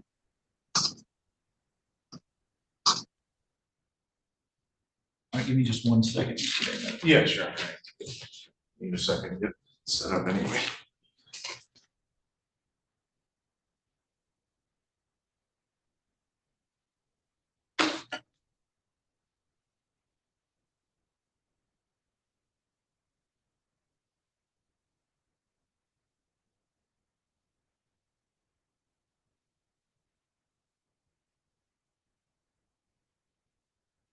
I'm sorry, Mr. Murphy, what was that statutory section? The statute, MCL 257.252D.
All right, go ahead, Mr. Bannon. Thank you, Your Honor. There's a lot to unpack based on the arguments that have been made this morning. I will start first with the argument Mr. Murphy made regarding MCL 257.252D. Your Honor, I don't think it is in dispute the fact that the driver of the vehicle, Mr. Sargent, when ordered to by police, pulled into a private driveway, not owned, that property not being owned by either Mr. or Mrs. Flores. That vehicle pulled into the driveway behind vehicles that were already parked in the driveway. That can be seen on the body cam footage. Again, I don't believe that that fact is in dispute today. Given that scenario, that situation, Your Honor, I think the court first has to determine whether or not a vehicle could be towed. 257.252D1G provides that authority to the police. Specifically, it says a police or governmental agency designated by the police agency may provide for the immediate removal of a vehicle from public or private property to a place of safekeeping at the expense of the last titled owner of the vehicle in any of the following circumstances. Specifically, subsection G states if the vehicle is hampering the use of private property by the owner or person in charge of that property or is parked in a manner that impedes the movement of another vehicle. Given the fact that Mr. Sargent pulled into a private driveway behind another vehicle, this situation falls under just that. So the police had the at least statutory authority to tow the vehicle in that instance. Now, Mr. Murphy also cited subsection 2, which states that unless the vehicle is ordered to be towed by a police agency or governmental agency, if the owner or other person legally entitled to possess a vehicle to be towed arise arrived at that location where the vehicle is located before the actual towing. And then Mr. Murphy went into what the police have to do in that situation. However, Your Honor, the first sentence of that subsection states, unless the vehicle is ordered to be towed by a police or governmental agency. The police in this matter, by that point, by the time anybody else had showed up, had ordered the vehicle to be towed. That's why the defendants were outside the vehicle, and the situation had begun to escalate. So they clearly have statutory authority to tow the vehicle. Now, as it relates to the defendant's actions after they found out it was going to be towed, or any factual actions is a question more appropriately determined by a jury. The legal argument is that the police did not adhere to any type of written procedure. However, Your Honor, I did provide as Exhibit A to my response, the Adrian Police Department procedure, impound discretion at arrest, which states that the owner, or if the owner of a driver or driver of a vehicle is arrested and is not available to drive the vehicle away, the affected vehicle shall be impounded unless the owner or driver can immediately turn the keys over to a licensed driver.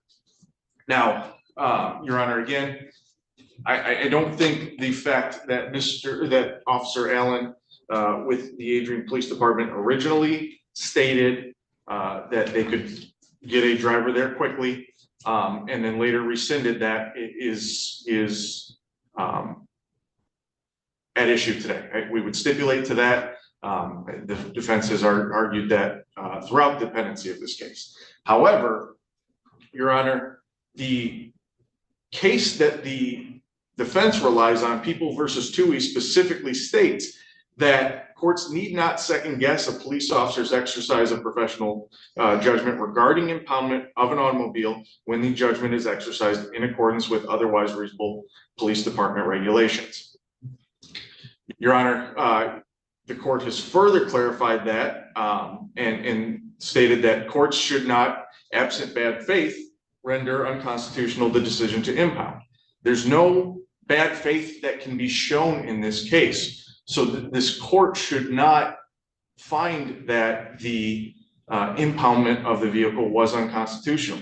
We have officers who have a situation that is calm to start with, allowing a licensed driver to come get the vehicle. However, once Mr. Flores becomes agitated and begins displaying anger towards the officers at the fact that they would not tell him the information he wanted to know, now we have a situation where officers have to, I agree with Mr. Murphy, they have to try and de-escalate things. That's why they told the Floreses, you know what, if this is going to escalate, go home, we're going to impound the vehicle.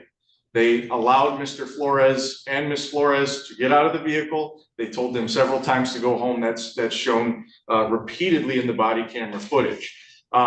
So, Your Honor, given the fact that the officer's policy states that they have to impound the vehicle, shows that they are operating within written procedures. There's no argument that these are unreasonable, that officers were not using their proper discretion when deciding to impound the vehicle.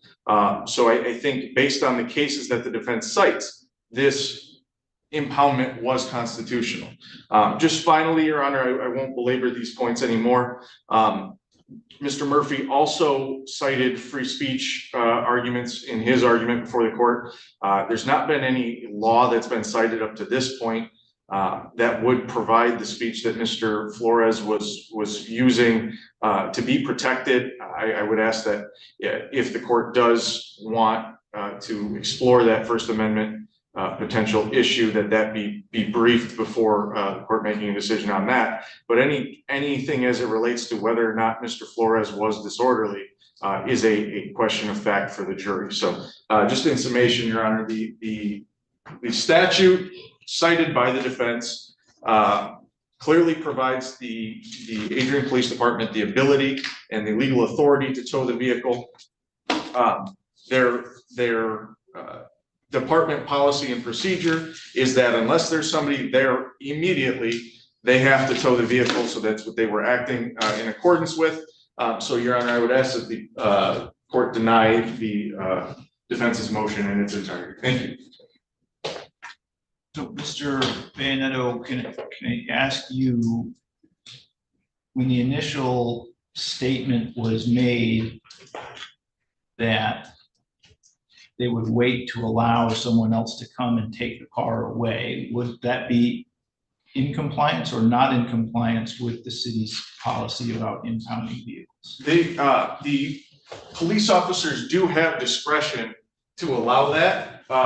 It is located towards the end of the policy that I provided. So they do have discretion to not tow a vehicle. But again, as the well, where is that? Because the paragraph I see says that deviation from this policy requires approval of the shift supervisor. Yes, Your Honor, and I can't say that they did contact the shift supervisor. I believe that was Sergeant Graff. I know he did show up on scene. I don't know at what point or if they contacted him. So I can't say for sure today whether or not they did or not contact him. But before that happened.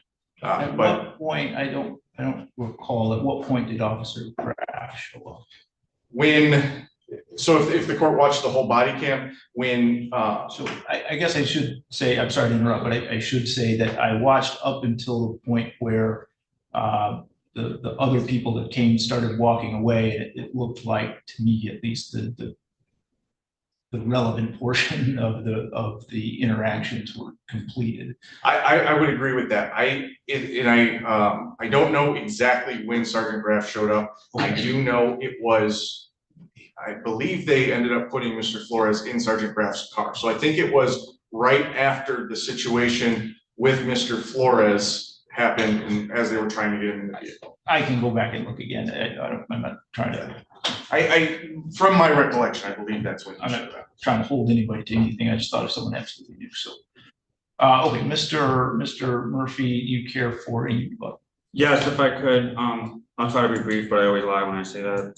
Hold on. I'm sorry, my computer locked me out. Your Honor, if I could refer back to my brief. I'm just going to quote what I put in the brief, because it says the impoundment of a motor vehicle is a seizure that must be scrutinized under the 4th Amendment of the United States Constitution, Article 1, Section 11 of the Michigan Constitution of 1963. And I cite People versus Toohey. And I go into, again, in order for a seizure of a vehicle to pass constitutional scrutiny, there must be an established, and this is where I quoted Toohey, an established set of procedures which the police must follow. I'm putting emphasis myself right on the must, but it wasn't in my text. Must follow in making the determination whether to impound the vehicle. The critical factor in determining whether too much discretion has been granted to the police officer regarding impoundment of an arrested person's automobile is the ability for arbitrary searches and seizures. Your Honor, that's why I have a concern with the statute or the Adrian City Police Department's policy. Again, they can't create policies that go against the Constitution. They can't create policies that go against how does this go against? How does their policy go against the Constitution? I'm referring to the discretion, Your Honor. What discretion do they have? Well, that's because the policy. Where is the discretion? In the Adrian City Police Department's policy, where it says that they can contact a shift supervisor. Deviation from this portion of the policy requires approval of the shift, and as Your Honor was discussing with the people, and I'm saying that section right there. That just opens the door for discretion that, again, in my opinion, would be against the idea that there should not be allowable discretion in the matter. They should be following these procedures. But TUI allows for some discretion, right? Well, it doesn't say the policy can have no discretion. Yeah, no discretion. It's clear. The law clearly gives the officers an ability to have some discretion in these matters, doesn't it? Yes, Your Honor. But yes, I'm not saying that they can't have any. What I'm saying is this situation shows that there's too much discretion allowed. If this is a policy that was being followed, it allows for too much discretion in this matter because of what happened. That's what I was trying to say, Your Honor, that if the case was a situation they were following this policy, I think that policy allows for too much discretion because of exactly what happened here. But I would say actually they weren't following the policy because they didn't get prior approval by any shift supervisor. But I would say that's also the issue that we would have here, is it butts up against the idea of maybe too much discretion if all they have to do is get a supervisor to, after the fact, say, yeah, that was okay. And the reason for, again, why I'm bringing this up, I don't mean to hammer it too much, but I think the concern also is, again, looping back to when people observe a police officer they believe is acting illegally at that time and place, the person can act, again, if they have an honest belief in that, they can act upon that and defend themselves. If the case is cited, they can defend themselves from that illegal police action right then and there. So the problem you have with a policy that may give too much discretion is that, again, what I believe happened in the situation. Now, if the police believe they're following their policy, that they could later get approval for the deviation of not immediately then and there towing the vehicle, then I would say that would be an example of why too much discretion could be a problem. But also, Your Honor, I wanted to point out that the statute, again, as we all know, statutory interpretation and reading creation of the legislature, the statute, the language says, unless the vehicle is ordered to be towed by a police agency or a governmental agency designated by a police agency under subsection 1A, D, E, and K. There's no break, there's no comma, semicolon, anything. That statement is all encompassed. That means that unless it's told by the police agency per those sections, it doesn't say by a police agency or then separated. It's by, because those police agency or government agencies will be the ones towing under those sections. So I don't believe that it's appropriate. Again, the burden's also on the people here. So if there is any type of I guess ambiguity in the statute, then I would say that the rule of lenity and the fact that they have the burden here would fall back on the defense. But I don't think there's any ambiguity in that statute. There's no break, there's no comma, there's no separation of the ideas of that sentence right there. Unless the vehicle is ordered to be towed by a police agency or governmental agency designated by a police agency under subsection 1A. Would you read that to say that, well, is the governmental agency designated by the section under 1A? No, you wouldn't read it to say that. So again, I'm arguing that this section says that as the people argued, they were towing under section G. If they were towing under section G, then when the owner had a legal licensed driver come, then it should have been turned over per that statute. Thank you, Your Honor. Ms. Hennigan, do you care for any rebuttal? Very quickly, Your Honor.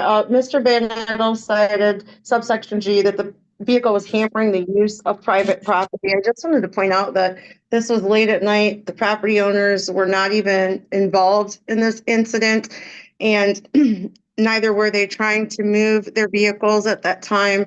That Ms. Flores did have someone come immediately, and so the car being there for a couple more minutes while those people arrived would not hamper the use of private property. Also, that this vehicle is owned by Ms. Torres, and so the prosecution has not indicated anything that Ms. Torres did that was a cause for the vehicle to be towed. So again, her behavior with regard to trying to stop them from illegally towing her vehicle was appropriate for her to ask for them to stop. Not saying that the manner in which her behavior was conducted was completely appropriate, but her request for the vehicle not to be illegally towed was appropriate. She should not pay the consequences for anyone else's behavior if, in fact, the officers felt that there was an issue with Mr. Flores' behavior. I also, though, concur with Mr. Flores' attorney that he also had a right to ask that the vehicle not be towed, and that was why he was emotional and upset. But whatever the case may be, Ms. Flores was not interfering with the officers doing their job. Thank you.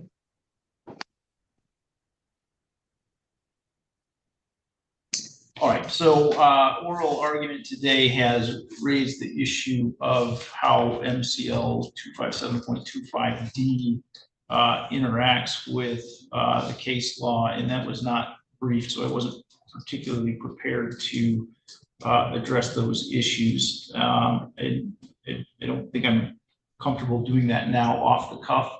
I would rather make sure that I give it a thorough reading rather than reading while I'm trying to listen and and make sense of it all at the same time. So I'm going to take the motion under advisement and issue a written opinion, which we will be to both sides as quickly as we can once that's finished. Do you want to have further briefing on the issue, or are you okay with what's been said on the? I don't think I need any further briefing on the matter right now. I think I just need to sit with it and read through it in light of the arguments that have been made. If I determine otherwise, I'll issue an order asking for. Thank you, Your Honor. Right. Thank you. I was trying to figure out when did you guys get the new chairs in here and everything? I apologize. I don't really go with the lighter wood though. I'm sorry. They're far more comfortable. So yeah, well, there's that. I was like gonna fall asleep on them. Thank you, Your Honor. You have a good Thanksgiving. Thank you too.